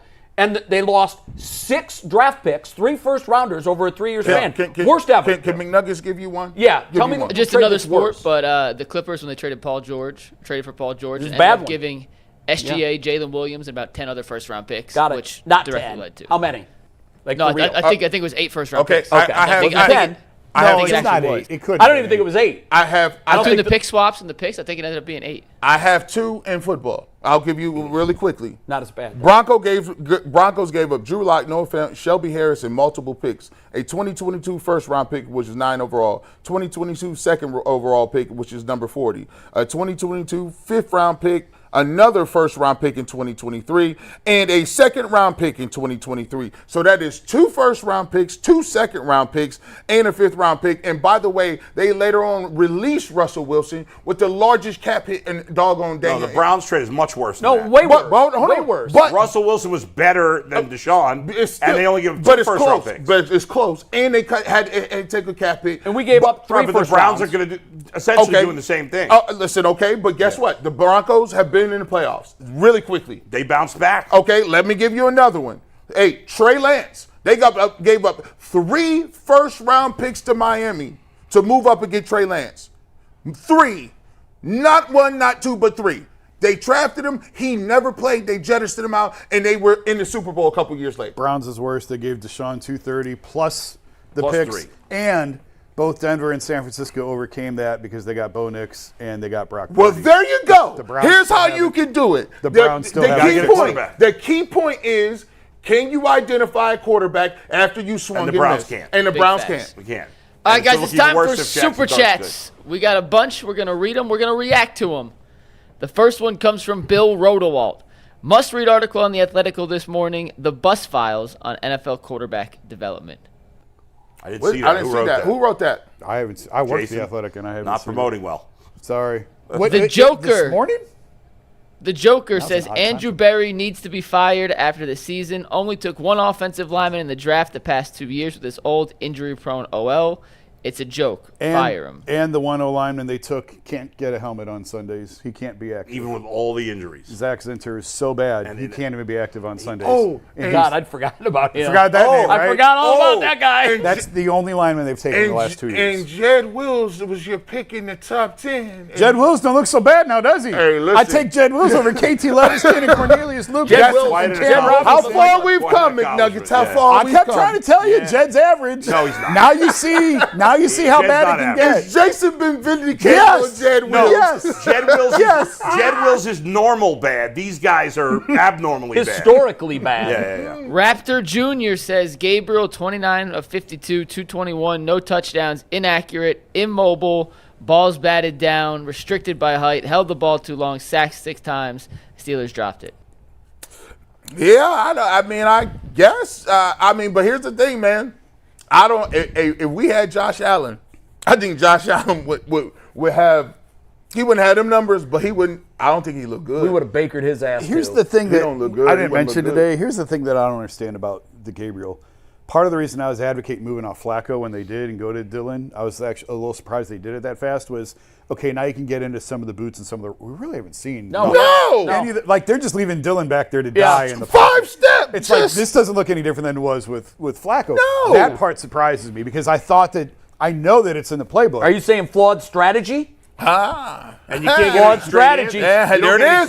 it is. You think you are giving Paul DePodesta way too much credit? No, I'm not. Way too I'm giving much him way credit. too much. I'm not giving him enough blame. I just want him to be fired so Jay His will stop title talking about it. is his title is the chief strategy officer, He's somewhere with Dr. Claw. and that's strategy. That's random. strategy. If we I'll blame him get for you everything, next then time, nobody else Gadget. gets blamed. And there's a Well, lot- if the guy plotting your course plots you to drive over the cliff, whose fault is it? I mean, the it's- driver Kevin's or calling, the guy that plotted the course? Kevin's calling the plays. It's Kevin fault. Now, are they not moving the pocket? Are they not running boots because there's no tackles and you're going to run right into a sack? Yeah, okay, maybe I'll hear that. Yeah. But Probably. I thought that they were going to be able to do a little bit more.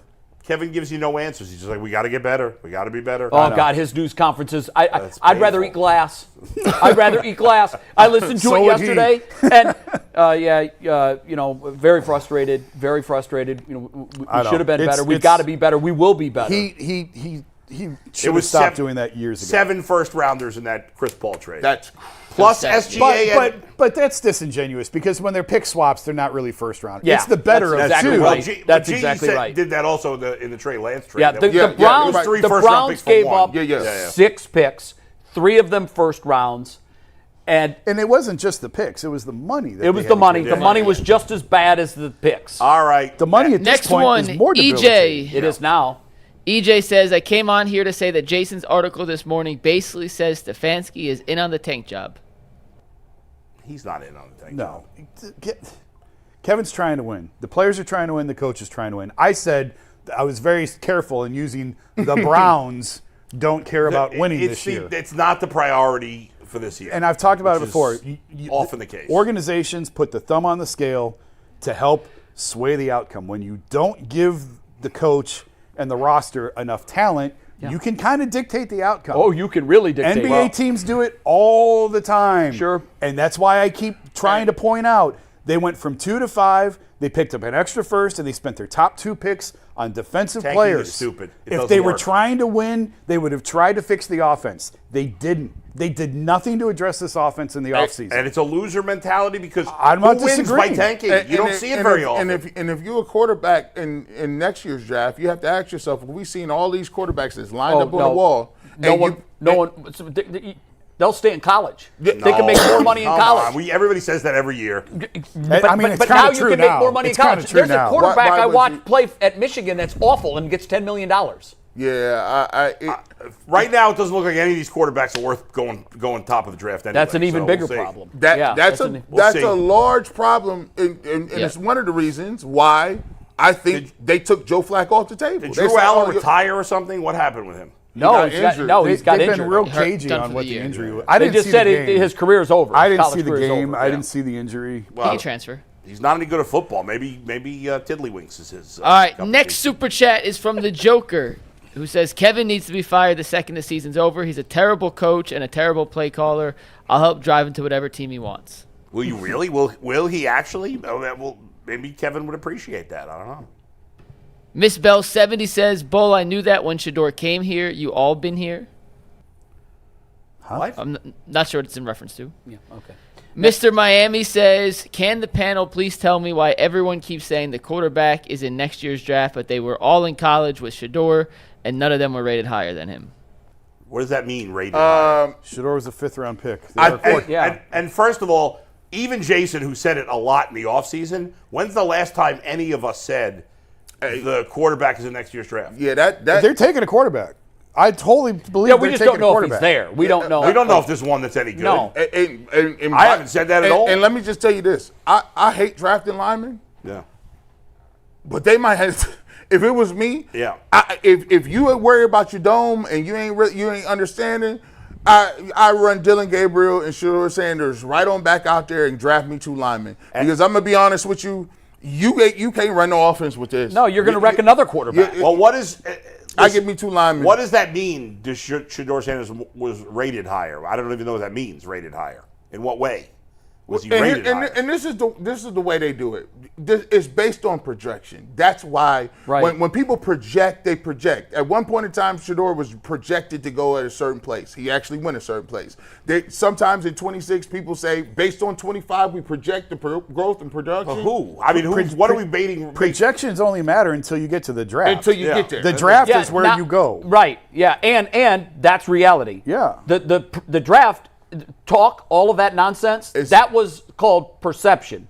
But the reality was, he was the 7th quarterback drafted? I don't know what quarterback was he? I've said for years, guys, that from a media and fan perspective, the draft is crazy because we evaluate drafts the day when they happen based on mock drafts, which is insane. Stupid. That's what we do. Yeah, I know, but and stupid. It's harder to do it any other way, but that's just crazy. And it sucks because look, I always say this: it's not about where you got taken. Yeah, you can be here or here. It's what the heck do you do when you get into football? Yeah, if we could redraft right now, it'd be different. Which player would be first? That's what you do. Would Dart be the first quarterback taken? Or would Scadaboo? I don't Cam know. Ward I don't know. We don't know. It's just. I think Cam would still be the number one. Cam would still be the number one pick. And maybe. I have not seen much of him either. I think we'd all be advocating for the Browns to take Jackson Dart at 2 right now. I would have. Yeah, right? Absolutely. Even though we don't know about him for sure. We don't yet. know. I would have been. I would have taken him based number 2. on what I've seen of him so far. I would advocate for them. And Zach, I thought when he was on last week had a great point that sort of went under the radar. Bubba was with Jackson Dart. Yes.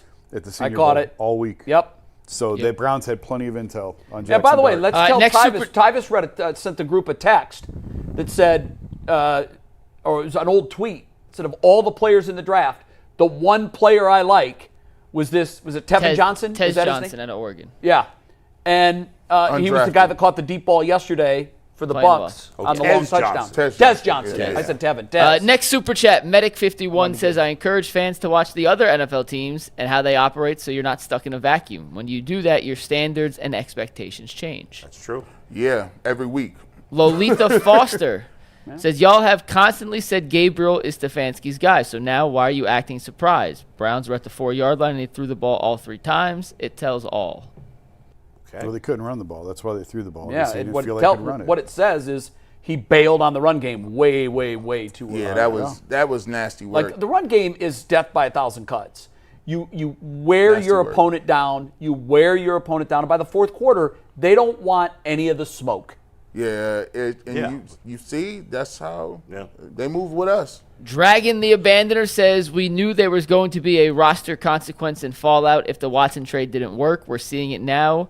We all knew this. We all knew the first 6 games were rough, and yet we're all shocked and emotional. No, not shocked. Not shocked. But what I'm saying is, I just don't like it. I'm not for it. You know what we've learned is, G. Bush. I'll put you and I in that same category. Okay, I think we're kind of the typical Browns fan. Yeah. We have learned that we care way more than they care. And I'm not saying the players. I'm just saying Jimmy and whoever put up on the board blueprint. Let's suck. Losing's cool. Let's lose our way to our next quarterback. Whoever devised that plan, we care more than they do. Yeah. And until we stop saying, here's our money, take it, here's our love, here's our heart, here's our affection, how many times do we have to be battered by the other person in the relationship before we realize the tiger isn't going to change his stripes? So, like we said, I think the greatest thing we said earlier on that just showed the difference in levels to it is we said it doesn't matter who the Steelers get at quarterback. It doesn't matter. They're not going to tank their way to try to figure out an easy way out. There is no easy way out. You have to develop, you still have to play, and you fix your pieces and parts around. Just because you don't have a quarterback don't mean you don't fix the O-line. Just because you finish this saying for me. When the going gets tough, the tough get going. Just figure it out, bro. It ain't cool. It ain't cool to take L's and be like, we all knew we were going to lose. And expect and know that your fan base is going to show up every Sunday and say, thank you, sir. No. May I have another? But they do. Next super chat from Just Saying says, Shedeur's fan base by bringing hopeless teams back. No clue what that means. I I don't don't know. either. Next. I don't know Neil what that means. Gray, let the players play with energy and with freedom. Stefanski's system is based on indoctrinating and not on their player development or their strength. Okay. Tell me what the strengths are of this receiver room. I'd love to know. They don't have any. The receiver room. X Factor But our XP. strengths, play into our strengths would One be of- our run game. One of the Browns. That's stronger than our The passing Browns game. just actually ruined their biggest strength in the last week, which is celebrations after a play. Yeah. They're top 5 in the league at By that. the way, that and they've just been hurt by Greg Newsome. reflog post was incredible. Where he had Genu showing up in Jacksonville, showing everybody how to celebrate after a wide receiver drops a pass when he's wide open. Yeah, fingers on the pulse. That was great. Locked into those At celebrations. least Juan Thornhill didn't catch that interception. I was salty. Yeah. I was like, good. I Nope. hate Juan Thornhill. X Factor XP says, I'm a Browns fan, not a front office fan. I'll be a Browns fan until the next. Gee, I want the hat you got on. Yeah, man, you want this hat, man? Shout out to this hat. That's a state logo with the Yeah, Browns. yeah. One of their many. Yeah, well, I like the dog, man. mascots in there. I like the dog, too. I will say that what I've been trying to do since hate the elf. I can't deal with the rest of the Browns fandom. I have found a hobby of trying to find the finest Browns gear. So yeah, thank you. I appreciate that hat, man. That is a good one. Dragon the Abandoner says, the Browns can't even run screens or end arounds because the tackles are so bad. They don't even, and the tackles don't even know what they're doing. And the quarterback ends around on his ass. TW says, the play calls are boring. Dillon was a kid running for his life, throwing hospital balls. The O-line sad. Wide receivers have greasy hands. I don't want Shador to play in this mess. Is it true they're eating cheese fries on the sideline, the wide receivers? When the defense is out there, I think someone told me. I'm pretty sure they're eating cheese fries, and I can't. Jay, can you? You've been to some of the games. Any chili on that? Have you seen them eating cheese fries? I have Scallions? not. I have So not. You can't eaten confirm cheese or fries. deny that. hey, Sour cream. I don't know what goes on in the blue medical tent. Maybe they hide them out. Hey. Maybe there's a pasta bar. in Dude, that there. would be a great skit. What goes on in the Browns medical tent? Yeah. Have all the wide receivers in there eating chicken wings. Saturday Night Hey. Live, are you listening? Hey. I want to see That'd that be this great. weekend. There is nothing worse than grown man hands with cheese fry sauce on it. Yeah, it's tough. Like it'd be lukewarm and Then it'd be- going back in the dipping bowl and then like after yeah, licking the cheese off their fingers and then going back. especially when the hands look like they worked on the engine. Charles Why your Motor T. hands, we call those. Next super chat comes from Charles T, who says, so you want us to Kevin on a guy who jumped from HBCU to Power 5 and a first-round grade was all fake, and he's so slow now? Jay, Jason, G, you earn your right playing in the NFL by what you do in the NCAA. No. Facts. You earn your You're right right. in the NFL by what you do in the NFL. NFL. I'll give you 1 million Heisman Trophy winners that were deemed the best player in college football Tebow. and were flops in the NFL. Listen, I'll tell you what. The you don't offense- earn your right You know in who's the a great NFL college by quarterback? Ken Dorsey was a great college wonderful college quarterback. quarterback. Won Colt national McCoy. championship. How'd that work out for him in the NFL? Case Keenum. Hey, listen. If I tell you, look, I told you, Tommy I'm a Shador fan. If he come out here and make any of this look good, Oh my God! We're going to build a statue for him if he comes into this and yeah. plays Put the statue well. up. But by the way, you know what's going to happen. I will tell you that this is 100% true. Everybody, the people that are screaming for him to play, if he plays crappy, he will get no blame. It's the Browns' None. fault. It's the Yes. coach. I will say this. That's why. But if he plays well, Bull, Yeah. you said this earlier, and I know this is the biggest. This is bigger than the Grand Canyon. Yeah. But if he comes in here and can make this chicken, you know yeah. what, into chicken salad, I'm building a statue for this dude. I'll buy his jersey. I'll wear it every day on the show. Every day I'll wear it. I'll wear his jersey on the show. 12 Browns jersey. because even me, Don Cockcroft. even the Kool-Aid drinker myself, when I see the offense, I have major reservations Oh, he about can't succeed in anybody this. who's going to be in this. Right, at this point. especially a guy whose attribute is holding the ball too long. And it's like, okay, like I'm looking at it, and so I look. But why if he you- does it- why you think I ain't say take Dillon Gabriel out? I ain't stupid. Hey, let him play. I need to see. Yeah, at let least him take the bullets. 3-4 more games to see if the progression goes. Because listen, the same receivers. I gotta tell you, I keep that injury. I told him, you better have a plan.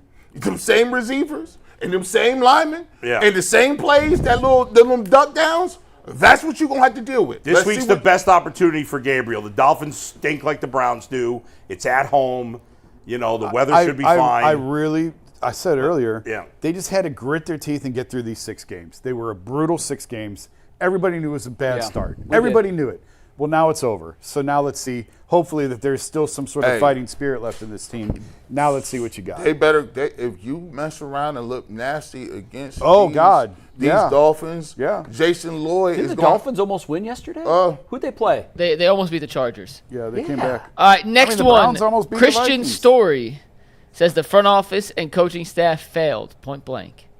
Brody's bottom line, who was hanging out with us at Sweet Pork Wilson's yesterday. Shout Great out to to meet Brody. Brody. Shout out, Brody. Said Kevin's offense just not that good, period, and I've been watching football since the 70s. Yes, I'm with you. It's I realize tough to Brody's watch. that old. Miss Bell 70 says Flacco is QB1 limited reps, DG all the reps and worse stats, Shador no credible reps, and Deem not ready. Nobody is surprised but Browns fans and media.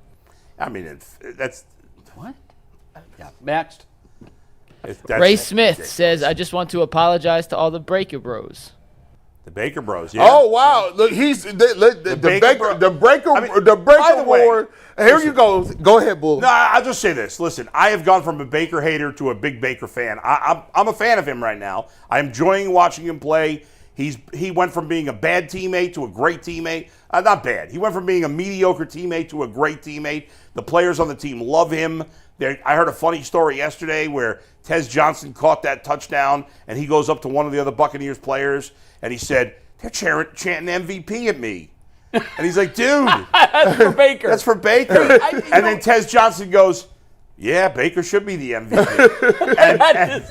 That is a funny story. He lost Mike Evans. He keeps playing great. Yesterday he lost his top three Ibuka. receivers are gone. Godwin's been gone. kind of out of the mix the whole year. Well, he came back and played for a week. Yeah, but he wasn't the same player.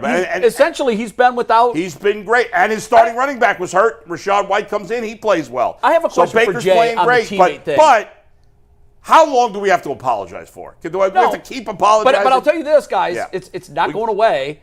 No. It's not going away until he starts playing like the Baker that No, it's not going away until the Browns get a quarterback. Just like you don't hear about Nick Chubb anymore. Right, you'll forget. Let me ask you this about the teammate thing, because I heard during that time from guys that he was a bad teammate.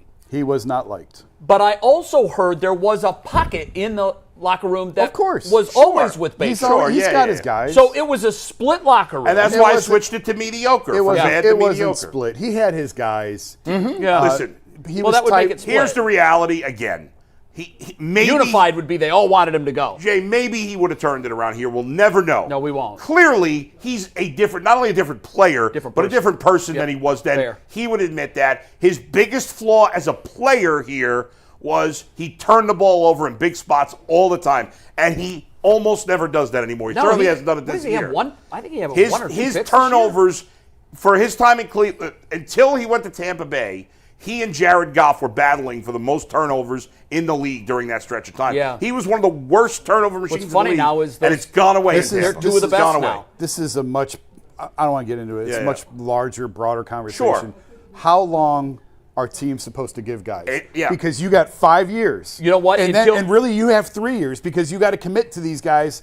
I mean, at the time with Baker, it was $350 million. I don't even know what it's up to now with quarterbacks. Yeah. You have 3 years to make a decision. Do we want to give $500 million to this guy or whatever the number is? What I would say to that is, and I've talked to other people that echo this thought, making a decision on a guy when he's clearly injured to the point where he shouldn't be out there. That's so overblown. No, it's that not. injury is No, it's so not. overblown. No, it's not. Matt Schaub had a non-throwing shoulder dislocated and threw for 4,000 yards. Yeah, and Tony People Romo make also. so Tony much out Romo, of who it. I also respect and Jay- trust, said anybody that says that the non-throwing shoulder shouldn't make a difference has never played quarterback in the NFL. Jay, he had a bad year in his second year, too. He was up and down here. The turnovers were too high. The majority of people thought it was a good trade at the time. Obviously, it didn't work out He that also, because that's part of his resume here, he also turned a losing culture into a playoff team. Right. And now, so that he's gone, has that culture gone up or has down? not. It It's has gone gone down. down. So But we're not arguing and that here's now. the other thing, too, about because this is going to be talked How about many a more lot. super chats we got? I got to pee. Could he ever We have so succeeded many here? more. Seriously. I gotta go pee. We'll If you never gotta- you gotta know go pee, Jason. if he Go was pee. going to succeed here never because know. we And gave at up this- on him. And at this point, it doesn't matter, but he's been and those like you who thought he would be good have been vindicated. There's no doubt about it. Yes. All right, next super chat. Miss Bell says, moral of the story, stop repeating what Stefanski says. I don't understand any of her tweets. I have a request from Miss Bell. Yeah. Because they're all cryptic. We read, I don't know how many of her super chats. Please be a little more, give us some context. And, or maybe just like put all of it into one, so maybe all together it would make sense and just increase the dollar value. Maybe that's the answer. Okay. But they I add don't nothing understand. when it's just a statement with no context. Yeah. Robert Baxter says, as of now, the quarterback tracker from training camp is accurate. It actually is. Quarterback tracker? What do you mean? Because the the people that had the most reps were like Pickett, Flacco, and then it was Gabriel. But it's actually true because they traded the top dudes with the most reps. So We got rid of the top two. Yeah, rid of the top. So the tracker is which is now a good. accurate. If you talk to Mike Tomlin, that's a pretty good way of running an organization. I still can't believe he said that. I can't either, bro. That That's the was most crazy. surprising thing that I've heard today. Yeah. All right, next, Mike. James Mace has 2 back-to-back. He says, in the words of Michael Irving, there was a lot of pain running across the middle yesterday, so I understand the drops. And then I saw Dillon throw them little slick rabbit punches, so I do see a little dog in him. Yeah, that was the highlight of the day yesterday, I thought. They cheered, and that was the biggest standing ovation in Sweetport Wilson's. They cheered when he threw the rabbit punch. That's sad when that's the highlight of the game. That's where we are, Yeah, kids. that's sad. Yeah. Christian Story says, G. Bush, you were asking Stefanski to adapt his offense to fit DG's play style, but when he had to do that for Watson, the sky caved in. But once again, it was all Deshaun's fault, even though the team around the quarterback is the same now. By the way, there's a slowly undertow. Is that a Deshaun apology? No. Let me tell you this. There are a this is lot out brewing. there. No, this is brewing. Oh, it's percolating. It is It's matriculating. Listen, there are back rooms that is doing this. They throwing the 4s up. Some But have Zach Jackson, whom I trust implicitly, he said he would never sat in your chair Yes, he on did. Friday, looked into our camera, and said definitively, with all the confidence I have, Deshaun Watson is not taking another snap with the orange helmet. I put his feet to the fire. I said, all this talk about Deshaun, is he going to play again? And he offered this. He goes, I have all the confidence in the world that he will not play for the I don't team think again. that was what G was getting at. What she's getting at is that the people are trying groundswell to- of support for people that want him to play again. No. That's there. That people are going to blame Stefanski for Watson sucking. Oh, Yes. no, And while Stefanski, like anything else, has to take some of the blame, Watson sucked because he sucked. It's all his fault. He did it to himself. But people, it's just G. Bush. Well, how many general managers? There's 31 other general managers. How many other general managers do you think will say Deshaun wasn't any good because Kevin? So we got to get Deshaun in here. Listen, I've always said it all along. I don't believe that they'll play him, and I think that came down from the league, and we ain't playing no more. Were you surprised, and do you echo his thoughts on how definitive Zach was Friday that Deshaun Watson will never play again for the Browns? Were you surprised by that? Definitive? He was very definitive. He said with a high degree of confidence that he will not play for the Browns. No, I don't think he'll ever take another snap. Yeah, so you're with him then. But I do believe he will play for another team. You do? Yes. Do you think he'll play for another team? I do. I think he'll be on another roster at some point. Yeah. I don't know that he'll ever play for another. But I don't think he'll take another snap for the Browns, but the Browns are the Browns. Yeah. And you never know. Yeah, But honestly, I look at Deshaun like I looked at Flacco. What's the point? Yeah. Why are you wasting snaps? I said it all summer. Every snap Joe takes is a wasted snap. Well, guess what? It's October 13th. I think we would all And agree. he's gone. Every snap Joe took was a wasted snap. I And feel Kenny the exact Pickett. same way about Deshaun. All right, we got to speed these up. We got like a ton of these. Go ahead, Mike. How many next. more do we have? We're like All right, we're quarter of the way wasting time. through. Let's Not even go. Come on, halfway. go ahead, Mike. Josh said, Bull said gotta Charlie go. Brown sucks this weekend. All his Sorry. credibility is now out the window. Okay, let me just say this once again. It's the third time I'm going through this. Charlie Brown is an abomination. If you call it Americana, you're a clown. I don't even know what that means anymore. There's nothing good about Charlie Brown whatsoever. There's nothing good. Zero, zilch, zip. I missed It's all horrible. this. Was there a I Charlie did Brown it on my conversation? podcast, and I had mentioned it years ago on the radio show. All right, next. Okay. That Charlie Brown sucks. Fresh Coast Dave, Freak says, let's be clear, it's no coincidence John Dorsey left the Browns for the Lions and the recent success of both franchises. I don't have been think polar John Dorsey's opposites. John anything got to do with the fired, Lions, wasn't he? but, yeah. Was it John more got of fired. a yeah. John's Because of John Freddie gets- Kitchens. John gets way too much credit for the Lions. Way too much. Hey, He ain't listen, doing man. I will say, He has some decent picks. He had some great picks. He has some picks here. Our best players were his draft picks. He has some picks. Next. Dragon the Abandoner says, I think DG is an A-plus backup, and for a third-round pick, it's a home run. But I'm ready to see Shador. I think he's the one guy, for better or worse, that will throw the ball downfield, and I think that's what this offense needs. If he has time to throw the ball I do believe on the DG thing, I do think he's shown me enough that I think he's going to be in the league a long time, and he can spot start. And be good. They should play him for a few more weeks. Oh, no, fair to take listen. him out yet. No, I didn't say take him out. No, I know. Give him some more, the person was saying. Jay, Yeah, am I off base if I say the only way we see Shador this year is if Dillon gets hurt? Yes. Or will he bench Dillon? I mean, if he keeps playing like yesterday, they'll bench him. Really? I mean, I didn't think he was good at all If yesterday. he keeps playing poorly, eventually you got to give somebody else a chance. If they're losing and he's not playing well, then you got to see Shador. But if he's playing well, and again, I think there's a lot of winnable games coming, that's a different conversation. Yeah. But I did not think Dillon played well at all yesterday. I thought he was under a lot of duress. That's not his fault. No, that part's not. And the dropped passes. And that's not either. But I did You know what? when you should throw 4 interceptions, that's not a good. By job. the way, that sack he took after they had gotten to the 3-yard line, that was totally his fault. Yeah, you he gotta held on throw the ball the ball way too away. long. You can't get sacked in that spot. You throw it out of the end zone. James Mace Jr. says, if Baker makes it to the NFC Championship, that in itself should be worth the entire building cleaning house. Yeah, that pretty much can happen. He got a chance. Well, to they make did the lose NFC to Philly. Championship. That was their only loss this year, but they lost to Philly.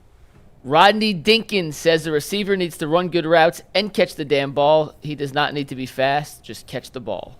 Hey, we just asking for one thing, right? Yeah. But it helps to be fast. At but some yes. point, yeah. If you want to be elite, it's all three. Hey, But you could be. I mean, Jerry Rice wasn't a Blazer. We're just looking for one attribute. He's the best to ever do it. If You you can just just do one catch, of you those can play things, for us. I'll take it. Yeah. Next. Benny Kingwood says supercomputer, but Kevin's flat stick route playbook equals blue screen of death. Okay, I like that. Delete. No. Yeah. Q says, owners, we're building a world-class dome in Brook Park. Me, the fan. Can we build a world-class offense first? Hashtag priorities. Who is that? Now that's a good one. That's World Q. class. Can we build a Cleveland class? I mean, Q. That's all we know. world. That was Q. Just Q. Is that our Q? Just Q. Yeah, just. Next, DeQuell. Sorrentha G. I hope I'm pronouncing that correctly. It's not rocket science. Putting a celebrity in a car with no air won't change the conditions of the car. The system is the problem. Fix the system, starting with the play calling, then the coaching, then the players. Yeah, shout out to. I think that's Nita. Shout out to her. I like to fix the system.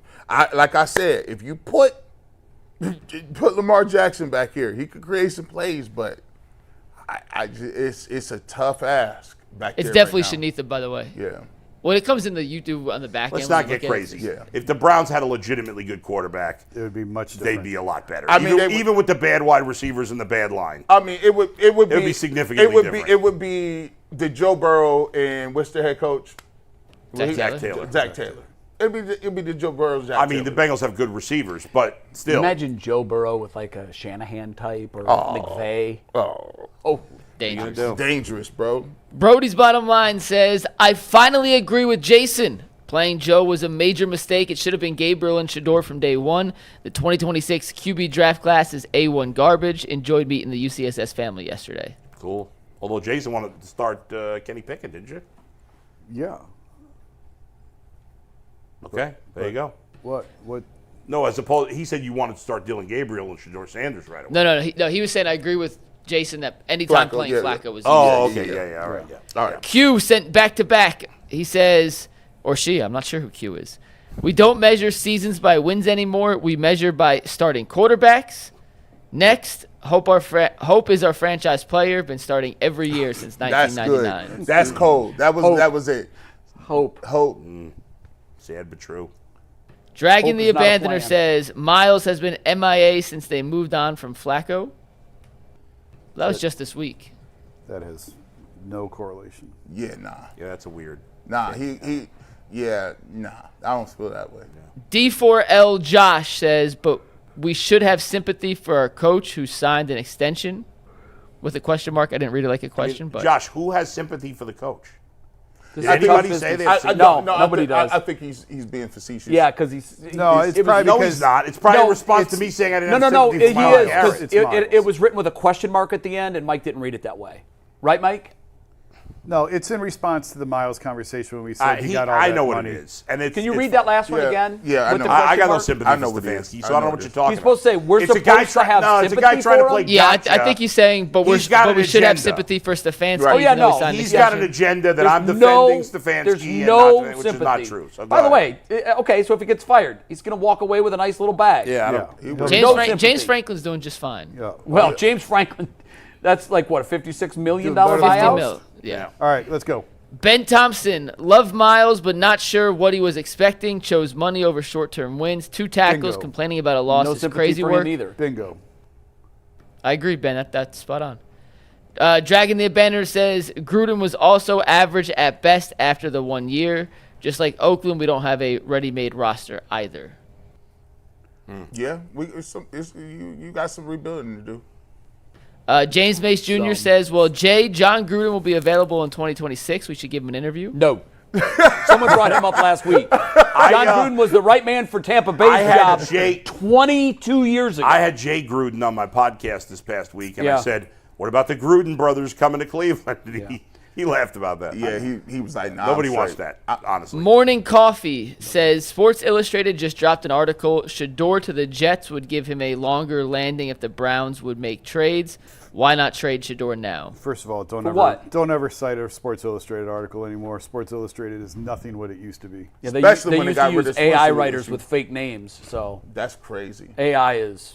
What Or if the Sports Jets, Illustrated, the I mean. Jets could have drafted Shador Sanders? Just for this conversation, what would a team give to get, because they didn't deem him as Yeah. a 5th-round draft pick. All of them decided that he wasn't. Now, what would a team give to get Shador Sanders? A 7th How has round this pick? stock gone up? I don't I'm understand. I'm not. I told you. I'm not. We didn't wait it out this far. That's You done silly. got to And the. And there's not just gonna no trade trade. him. There's no trade runway. Doesn't make period. any sense. You drafted him. No one's going to give anything for I him. wrote last week they should cut him or trade him, but that was if they're not going to move him up. If you're not going to move him up to the backup, then what are we doing? By the way, we didn't even talk about, Jay and I were in the parking lot when we found out Mike came out Yeah. and said, oh, by the way, Shador's number 2. Yeah. We had just done a show where the entire panel insisted that it's going to be number 3 for Yeah. Shador.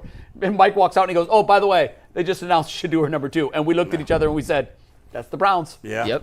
Browns. Daryl Green says, love my Cleveland Browns shirt that says Browns have been rebuilding since 1964. I like the we almost always win. We almost always I mean, win. they weren't rebuilding with Yeah, I've Bernie. seen that too. I've That's seen not that. fair. They weren't rebuilding with Bernie. They weren't or Brian Sipe. They weren't rebuilding from 2018 to 2024. They just weren't good at winning. Q, They were better then than they are now. speaking of winning, Q says since 2016, the Browns are rocking a 389 win rate under the analytics era. Guess Actually, the model thought it forgot would've to been worse. include joy. Hashtag done with Di Podesta. Yeah. Thank you. Next. Neil Gray, Stefanski has written his own obituary by wasting those reps with Pickett and Joe and trying to indoctrinate his system. He needs a new playbook and a Bible. Do you know? Do you think? Doesn't need either of those Do things. you think? Do you think that if he knew what he knew today, he would just play Dillon Gabriel week 1? No. Did it really matter in the end? You know, I'm going to take that to the next level. Yeah.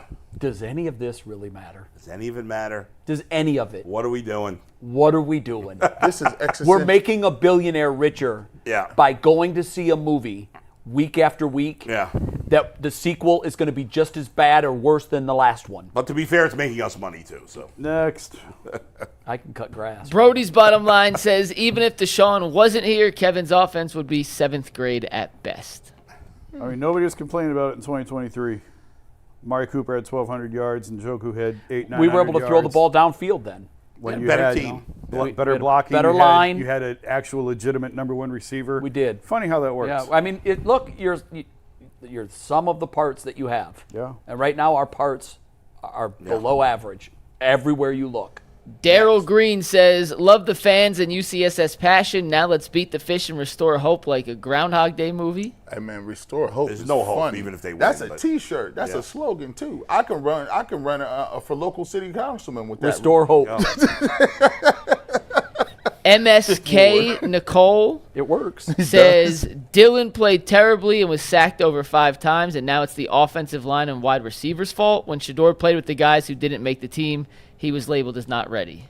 I mean, these comments are just so stupid. There's no truth to anything being said. You throw out this, he was being blamed, this was being blamed. It's so stupid. Remember, you Who's guys blaming what? You guys have to remember, they're not necessarily talking to you. They're speaking to. They're sending messages to us. There's too much. There's too many idiots out there on this topic and others that think they're geniuses and don't know what the hell they're talking about. I don't know how many more times I have to say Dillon did not play well yesterday.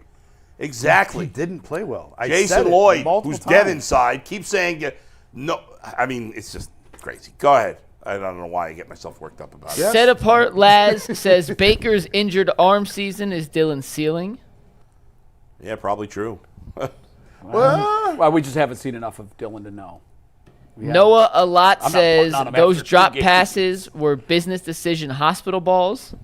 No, they weren't. No, they weren't. That's ridiculous. By the way, it was obnoxious enough when Mike texted in our chat group hospital balls.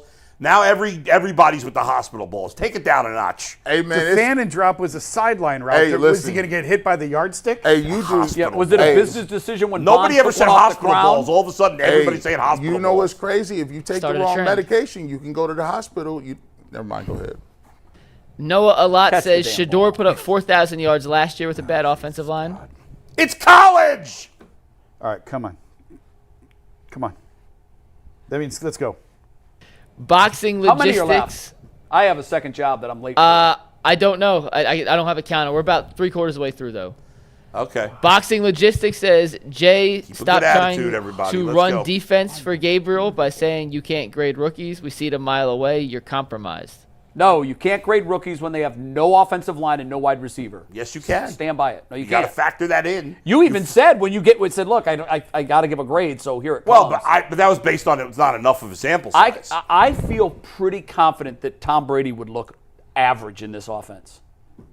I will say There's this. nothing there, Bull. I will say There's just nothing there. I will say no line, no receivers. Browns are 4-2 with Josh Allen. At least. After going to and seeing him at practice and seeing him in the games, yes, I would like to see more to see if he develops more for Dillon Gabriel. But my gut feeling on the 2 or 3 games that I've seen is that he has limitations and he has a ceiling on how effective he can be. We'll see if he proves us wrong, but I think his vision and his height is a limitation that you can't overcome. Browns record right now if Josh Allen's the quarterback. Best guess. They beat Cincinnati. They beat Minnesota. I guess we got to count the Green Bay win because they still won that one. Yeah, I'd say they have 3 or 4 wins. Yeah. At least 4 to me. Yeah. G? God. What's the Bills' record? 3 wins. I give 4-1. him 3 wins.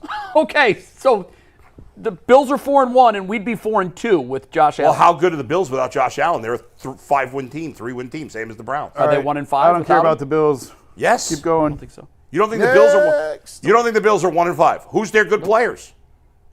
Yeah, they'd be 1-5. They're better than us. They'd be 1 something. Who's good on there? Who's their So great by receivers? your logic, all you need is a quarterback. That's it. No, that's not all you need. Oh. But 75% by of far it, the most 80%. important thing. Yeah, I'd say 75% of it.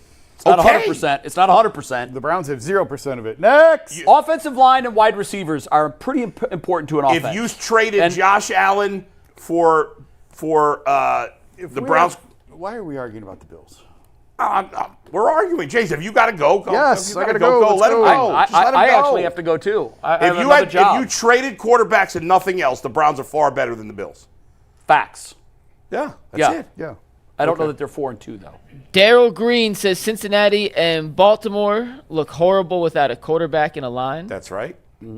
Brody's bottom line says Mac Jones threw for another 300 and Baker was playing without his 3 best receivers, and this 5th grade offense is garbage. Now, Mac Jones did throw a couple of picks and they got smoked. So I do He agree. didn't play well. I do agree. I have downgraded the offense from 8th grade to 6th grade. Oh, well, that's like, is that pre-pads? Yeah, it might be Because my flag. 6th grade, we had flag. We Flag. It didn't might have be pads flag. yet. Man, Pads came in 7th. flag. Yeah, because Go ahead. next. Next up, morning coffee. Keep DG, promote Zappy, trade Shedeur. Why not? No, I'm keeping him. I'm gonna Okay. keep him. He gonna play. D4L Josh. So the playbook and You talent. get your butt out there and play. So the playbook and talent gone. Be here by the dome. Yeah, that's depressing. Yeah, 3 years with guys we don't trust. Sounds like a great plan. I don't think they're going to try and suck for the next 3 years. I just think that their focal point is the dome. Does that make sense? Like, I don't think this isn't 1-31 all over again. But their North Star right now is 1,000% this dome. Morning Coffee says, Jay, the players don't want DG. Read the room. Whatever that means. What? I don't know. Wait, what did I miss? Players want Shedeur Sanders to play. It's probably a lot of truth to that. I don't know. A lot of the players. I think. Hey, they're going to get their wish. Hey, right now. Gabriel's going to get hurt at some point. They're going to get their wish. There's a split. There's people who still listen. People. It always happens like this. There's people that work with Shedeur Sanders that like, yo, I want to see Shedeur Sanders play. But there's people that if Dillon Gabriel started playing good football, they would say, "Oh no, we're gonna roll with that." I don't think there's a split DG versus Shedeur. I think there's a split on whether or not Shedeur's any good within the Browns. That might be fair. Yeah, I think that's. I don't think Dillon plays into the equation at all. Go ahead. No. Dragon the Abandoner says Dart has obvious physical traits that DG does not. Yeah. Set Apart Laz says Jackson Dart and Scatterbo play with so much energy. Do we have one player that played with their hair on fire that keeps the team engaged? Not presently. Miss Bell 70 says you can't grade rookies, but Shedeur can't play based off his last preseason game. DG sacks are moxies, and Shedeur's mean he's not ready. Let me guess, no bias. None. Oh my God. I want the best quarterback to play, and there is no bias. I will say. I don't care where he comes from. I don't care what his name is. I don't care what he looks like. I care what he plays like. Yeah. And that's it. And we're going to find out, and it's going to play. come sooner than anybody thinks. He's going to be in the game, and like I said, if he balls out and takes us where we need to go, I'm the first one to get a 12 jersey, and I will wear it every day on this show. I could have bought it for you on the Roberto Clemente Bridge yesterday. I can't believe there was a Browns jersey for sale, a Shedeur jersey for sale in Pittsburgh. I put it on the chat. It's the best-selling jersey in the NFL. I couldn't believe it. Like He's got an army behind him. There's T.J. Watt jerseys. There's all these Steelers, the terrible towels, and right in the middle, Shedeur Sanders. It reminds me jersey. of Tim Tebow. Inappropriate, by the way, even though he's a good analyst. J.J. Watt should not be doing games that T.J.'s playing. I thought Totally CBS agree. put him in a really difficult That's not spot. appropriate. CBS has to be smarter than that. Yeah. And he's good. He's good, but you know what? He's in a lose-lose That's situation not for good. him. At first, I it's thought like asking Herb Street to do Ohio He State sounds games. a little like Joe Thomas. I thought. Yeah, it was, you asked if it was. I was with said, you. is this Yeah. Joe Thomas? This is crazy. Go ahead. I don't think he's bad at his No, job. no, I just think no. CBS put him in an Yeah, that was They tough. did. Yeah. They That's did. not fair to do. Morning Coffee says DG Stefanski equals no spark. Play Shedeur or trade him. Yes. No, we're Vernell not- Jackson we says trade I've him. played with both a lefty and righty quarterback. That lefty spin is funky. Jay is a pitcher, and hitter will tell you the ball spin's totally different. It does, and that is something to consider. When the Niners It's not an went excuse from- for all the drops, though. No. I'm not. Listen, I'm not excusing the Jerry drops. Jeudy was dropping But- Flacco's passes too. I remember when Steve Young took over for the Niners initially, you had a lot of wide receivers, not complaining because that's the wrong word, but they were saying, man, it's different. That spin is a lot different. And it is, but you get used to it. Yeah. Derek Waldmiller says, we've been asking the same ish for the last 6 years. This is crazy work. Kevin is doing to Q what he did to Hunt and Chubb. This whole regime is excuses, no accountability. I don't know. He should have ran at the goal line. He should have, and Quinshon should have been in the game. Totally agree with that. Yeah, like, look, 52 passes, I think we can agree, 52 passes is not something you can do. I mean, Quinshon had a You ton can't of go carries 50. last week, Yeah. right? Was it last? I mean, he's had a ton of carries. Yeah. It's just, You can't. this was the first time I felt like he went away from the run too soon. Next. Kirk Davis says, did you guys receive your bracelets yet? And will you go up to the main desk and ask James if we have a package for UCSS? We'll let you know in a second. Morning Coffee says, swap Zappy and Shedeur for the practice squad. 12 gone. No. We're going to play him. J Will 28 says, I think the reason the receivers weren't catching the footballs because Dillon was putting them in harm's way. It's not true. Here's a reality of the situation. Your job is to catch the football. It's the NFL. Catch the ball. Sometimes you're going to go over the middle. Judy definitely had alligator arms on one of them. Yeah, he did. Yeah, he did. He definitely. He was like, felt the heat coming, and he didn't want that smoke. But why is Jerry Jeudy jumping to catch passes that are I right know, here? I know. He's jumping. I saw that Stay too. on your feet. Why are you jumping? Get down, son. Get down. Miss Bell 70 says, challenge, watch Shedeur film, then make quarterback comments. I will be watching film tomorrow. 7 p.m. Pull up. Raptor Jr. says, caught in a lie. You said you can't grade DG because of poor talent, but crucified Shador for playing with way worse talent. No, not true. He gonna get a chance to play with the same We're team. gonna find out. We about to see. DT Dude says people calling for the Browns to start Shador right now are out of their minds. If they believe he will be successful, Shador can't make this offense any better. Hey, listen, for all those advocating, he better ball out. Hey. You're putting pressure on your boy. He He can't be average. Hey, listen, why you can't be average. Hey, why you feel like I told you like this? Listen, give Dillon a couple more games, dog. Yeah, you don't want. You're the smart one. Give him a couple more games. I think You I'm don't like want to high see him right out now or there. something. I don't know, like man. give him more. You do not want to see him out there because you know. Hey, give We've him been a doing couple super more. chats for like an hour. He got What are we, an hour? We're into our second hour now of Super Chats. We've been doing it over 1 hour. We started basically at 1 o'clock on the dot. No, we're still in It was a little regulation. early. It was a We're in little regulation. It was Yeah, like like 12:50. We started like 12:58 because we did the Tomlin Whatever. topic. All All right, whatever. Blowin' Za 247 said rookie receivers haven't had a real shot in Stefanski's offense. Same for Watson. Defense was gas. Campbell outplayed Newsome. We got the better trade. That's why Anthony Schwartz had a great career when he left Cleveland. Yeah. Did that guy just say that we won the trade because yesterday? He did say that. Okay. I didn't think so. Miss Lord, Bell Lord, 70. give me That's strength. nasty work. Miss Bell says Can you DG's give trying me to some, impress too? Stefanski. Don't take all of it. Miss Yeah. Bell says DG's trying to impress Stefanski. Shador will rally the offensive line. Well, as we hope. John Byers says when Shador was playing with the same Stefanski playbook and a worse O-line, there were no excuses given, but we were told this is why he isn't ready, but DG gets the tough guy award. He was tough yesterday. I'll give him that. I don't remember Shador getting hit 17 times in a preseason game. Maybe I missed it. 17. He was tough yesterday. 17. Here's what you got to understand, and I like to say this.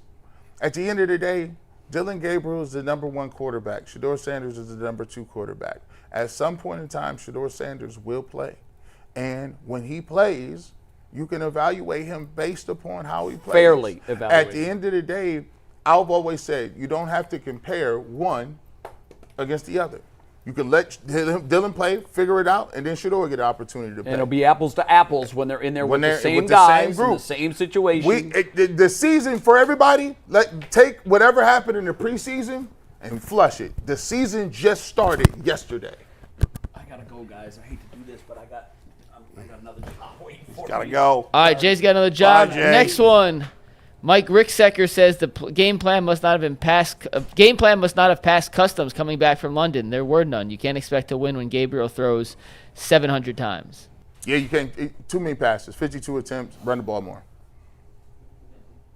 We do not have a package, Kirk. Nothing has arrived yet. In due time. Vernell Jackson says, and those hospital balls come from being late. Again with the hospital balls.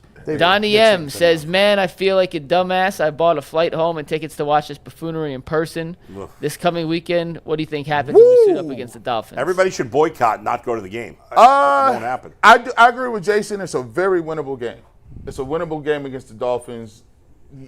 You got a chance. I think it's funny that you guys think they have a chance. Well, no. How do they not have a chance against the freaking I mean, if they can't favored. beat them, Dolphins have a legit. It's at home. Their coach is a disaster too. but it's at home. I mean, Yeah, The Dolphins probably only win by 10. Oh, you're crazy. I know I texted you guys saying we only had a couple left. I'm so wrong. I hadn't updated. We have so many more still. Jesus. Lord of the Drip says, stop covering for Stefanski. Tomlin had the same roster. We would not be 1-5. We would have handled the quarterbacks the way we did this offseason. The Steelers have had a crappy offense for a while. Just Luck says, points scored by the offense total for the last 6 games versus the last 6 years. 82 points, 2025. 95 points, 2024. 134 points, 2023. 148 points, 2022. 156 points, 2021. 163 points, 2020. Miss Bell says Ramsey points to Shador after sacking DG. Take a hint. that was funny though. It was kind of crazy. It was kinda Ramsey wild. said DG trash, put 12 in after he sacked him. Christopher Waite says, mad respect for Tomlin. You play to win 365 days a year. The Browns disrespect the sport. I can agree with that. They don't never tank. Some truth to that. Says Jason the Messenger, don't make me laugh. His sources promised us Bailey Zappi was QB2. Did you get the? Did No, you? I never said that. Yeah. People hear what they want to hear. You know that. Christopher Waits, the Bucs are a good franchise and didn't tank. TW says Cleveland's doctor room should be looked at as well. Several quarterbacks, players with the same injuries or repeat injuries. Something's up. I think other people play a different. I will say this: there's always been something for me that said when the Pittsburgh Steelers say they hit on Fridays and they be having pads on, there is a little something to that. They played more physical than us last game, and yeah, injuries are injuries. Christopher Waite says the Browns should have just traded for DeAndre Hopkins for Baker. He was the real reason Deshaun was good. I mean, Deshaun Watson, he was good back in the day. Yes, he Andre was. Hopkins. Back then, let's not Deshaun Watson for like 2 years or so. Almost everybody in sports media thought it was a good trade. Yes. Couldn't have gone worse. Blaze Angle says Kevin Stefanski played safety at Penn. Why does a backup safety have the keys to any NFL organization's play calls and quarterback decision making? Okay. Usually, generally speaking, when you come from college or pros, you come up through the ranks, and all coaches coach all positions. That's right. Bill Rodewalt says the Athletic article I mentioned earlier was by Zach Kiefer on September 5th. Okay. Yeah, I didn't think The it. quarterback bust files. Zach's good. Zach's really good. He's one of our national I'm guys gonna check. out of I'm actually check it Indianapolis. out. Morning Coffee says the team wants Shador to play now. Read the room. Tatiana Hall says, so are we still judging quarterbacks off their last game, or is it the offensive line and wide receivers' fault now that it's DG? I can't believe no one said DG played good. Did anyone at any point today say DG played good? No, right? You're expecting the chatters to listen to what we say. Fair. I think they're reacting to Jay saying you can't grade him, but it Who wasn't knows like what they're reacting to? Go ahead.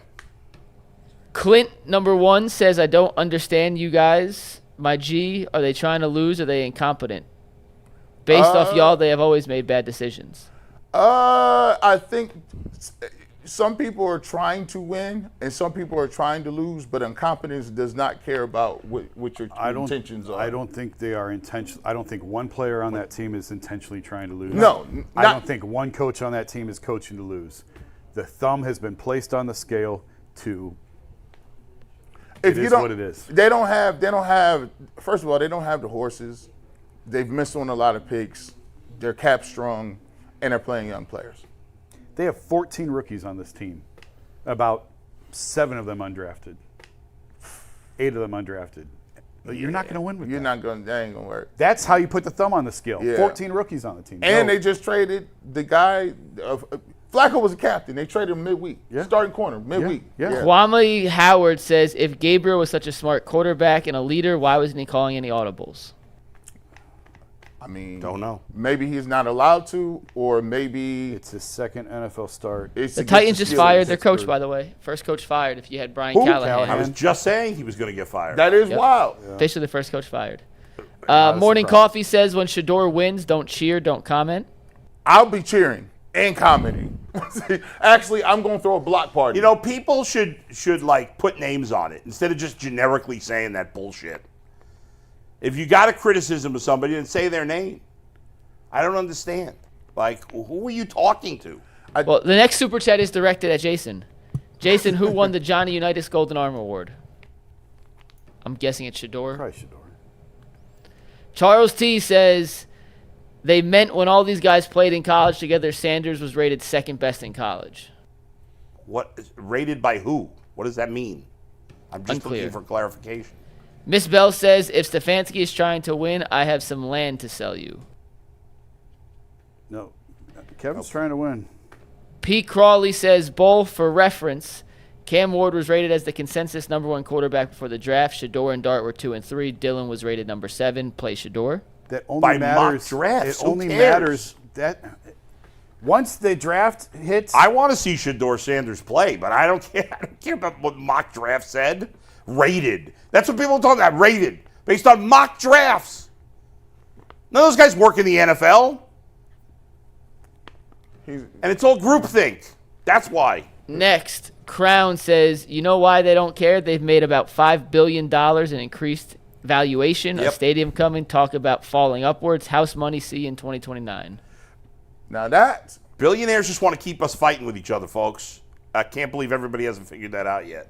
Miss They just Bell want to keep says, us down and keep us fighting each other.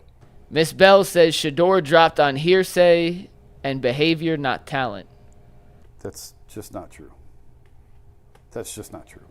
Charles T says all of those guys got a chance to play based on NCAA time. And Shador Sanders is going to get a chance to play too. and he shall play soon. B. Moore Samad says Shador does have the experience of playing with a bad O-line and a Pat Shurmur Stefanski playbook. He did produce with those limitations. We'll see if he can do it again. College production does not necessarily mean NFL production. I'm looking forward to seeing him play. I want to see it. Kirk Davis says, "We'll get Bush. Don't hold out. Where you be getting your Brown stuff?" Hey man, I'll give you a secret hint. My mom does all my shopping. Her A game is on. Yes. Charles T says, "I'm a Browns fan, not a Sanders fan. It wasn't brutal. All the games were winnable. Kevin's playbook, it looks simple, but DG 6 years, nor Sanders can get it." Okay. Daryl Green says Stefanski holding on to Shador like Dwayne Wade was holding on to the cut-ups for SVP in the ESPN commercial. The aunties and fans keep asking for him, and Stefanski keeps saying when he's ready. Hey, pretty soon he'll play. And when he does, we'll watch. Jermaine Doe says, y'all sound like y'all blaming the fans. Got y'all turning on the people. G. Bush, get back to the barbershop so we can discuss this. I'm actually going home and we're going on a walk. Blaming the fans for what? This is all Jimmy Haslam and this Browns organization. I don't know what are we blaming the fans for? No, Charles- actually, go ahead. Charles T says maybe Kev is one that needed to mature as a coach, not Baker. Learn how to coach. Stars, good players, strengths. Kev got 6 years. Christopher Waite said Austin Hooper flat out said Baker was a great teammate and the Browns put out hit pieces on him. Well, I mean, if one player said it in public, it's got to be true. Miss Bell, Clint says at Miss Bell, if you know, you know. What up, my G? You talking about me? No, I think he's just That's saying, I Clint don't talking. understand what's up. Now we're reading super chats. Now of it's super Clint chatting each other. talking to He Miss paid Bell. $2 to say that. What's up, then? I'll just say Yep. what's up to everybody out there. What's up? I appreciate James you. Mace said, here's a super chat just to keep you guys on the clock 30 seconds longer. That's funny. That was actually funny. Glenn Field says, what excuses they were going to make for check down Charlie Gabriel. The coach needs to be fired. He set this team up for failure because of his pride, and that pride is going to cost him his job. Think about the stupidity of that comment. I'd That rather Kevin not. Stefanski wants to lose on purpose because of his pride. That doesn't make any sense whatsoever. People say the craziest shit, and not just Sanders fans. And we just hear all kinds of crazy stuff. I The think Earth is flat. We didn't go to the moon. Everybody's lost their freaking mind. Beautifully lost Blessed says, we do these just to keep you guys on here. she might be. Charles she T might be says, right. DG 6 years in NCAA, most starts ever. Sanders jumped from an HBCU to Power 5 in a first-round game, but Kevin's playbook is too hard for them. Fake news. No, I don't think the playbook is too hard. I think defenses are kind of crazy right now. The Steelers got a nice defense. Christopher Waite says, favorite Bond, Sean Connery, Roger Moore, or Isaiah? Sean Connery is easy. the best Come on, Bond. Stop it. Easy. Stop it. See, if y'all would give us them, we'd love them chats. Give me one of them joints. I Yeah, at like least that. That's interesting. I like that. Give me the Sean Connery. Tevin Whitaker says, you need to be a playmaker to be an elite quarterback, and I think Sanders is that. DG's a system guy. Sanders will start after the bye, and we'll see the energy rise. There we go. Travis Little says, Eric Bieniemy for head coach. Nah. Devon Brian Whitaker Flores. says, stop bringing up Josh Allen and Baker. They're not our quarterbacks. All right, that's fair enough. Yep. DK says, a hit dog will holler. Ouch. Charles T says, bring back Cornrow Bowl. Yeah. That would be crazy. I got to get the cornrows back. Can we? Hey, do G, we like- got two more. Oh, are you? Hey, listen, you. And we're we finally better at the stop bottom. slacking. We finally made it. Tavon Whitaker says, as a receiver, you keep getting hit across the middle of the field in traffic. Of course there will be drops because it feels like hospital balls. You can blame both DG and Kevin. Open the playbook and route concepts. Viagra, a.k.a. hospital ball. And Nobody's Christian ever allowed Story to throw the says, ball. making y'all work OT. You better read this one, McNuggets. We'll see you tomorrow on the Ultimate Cleveland Sports Show.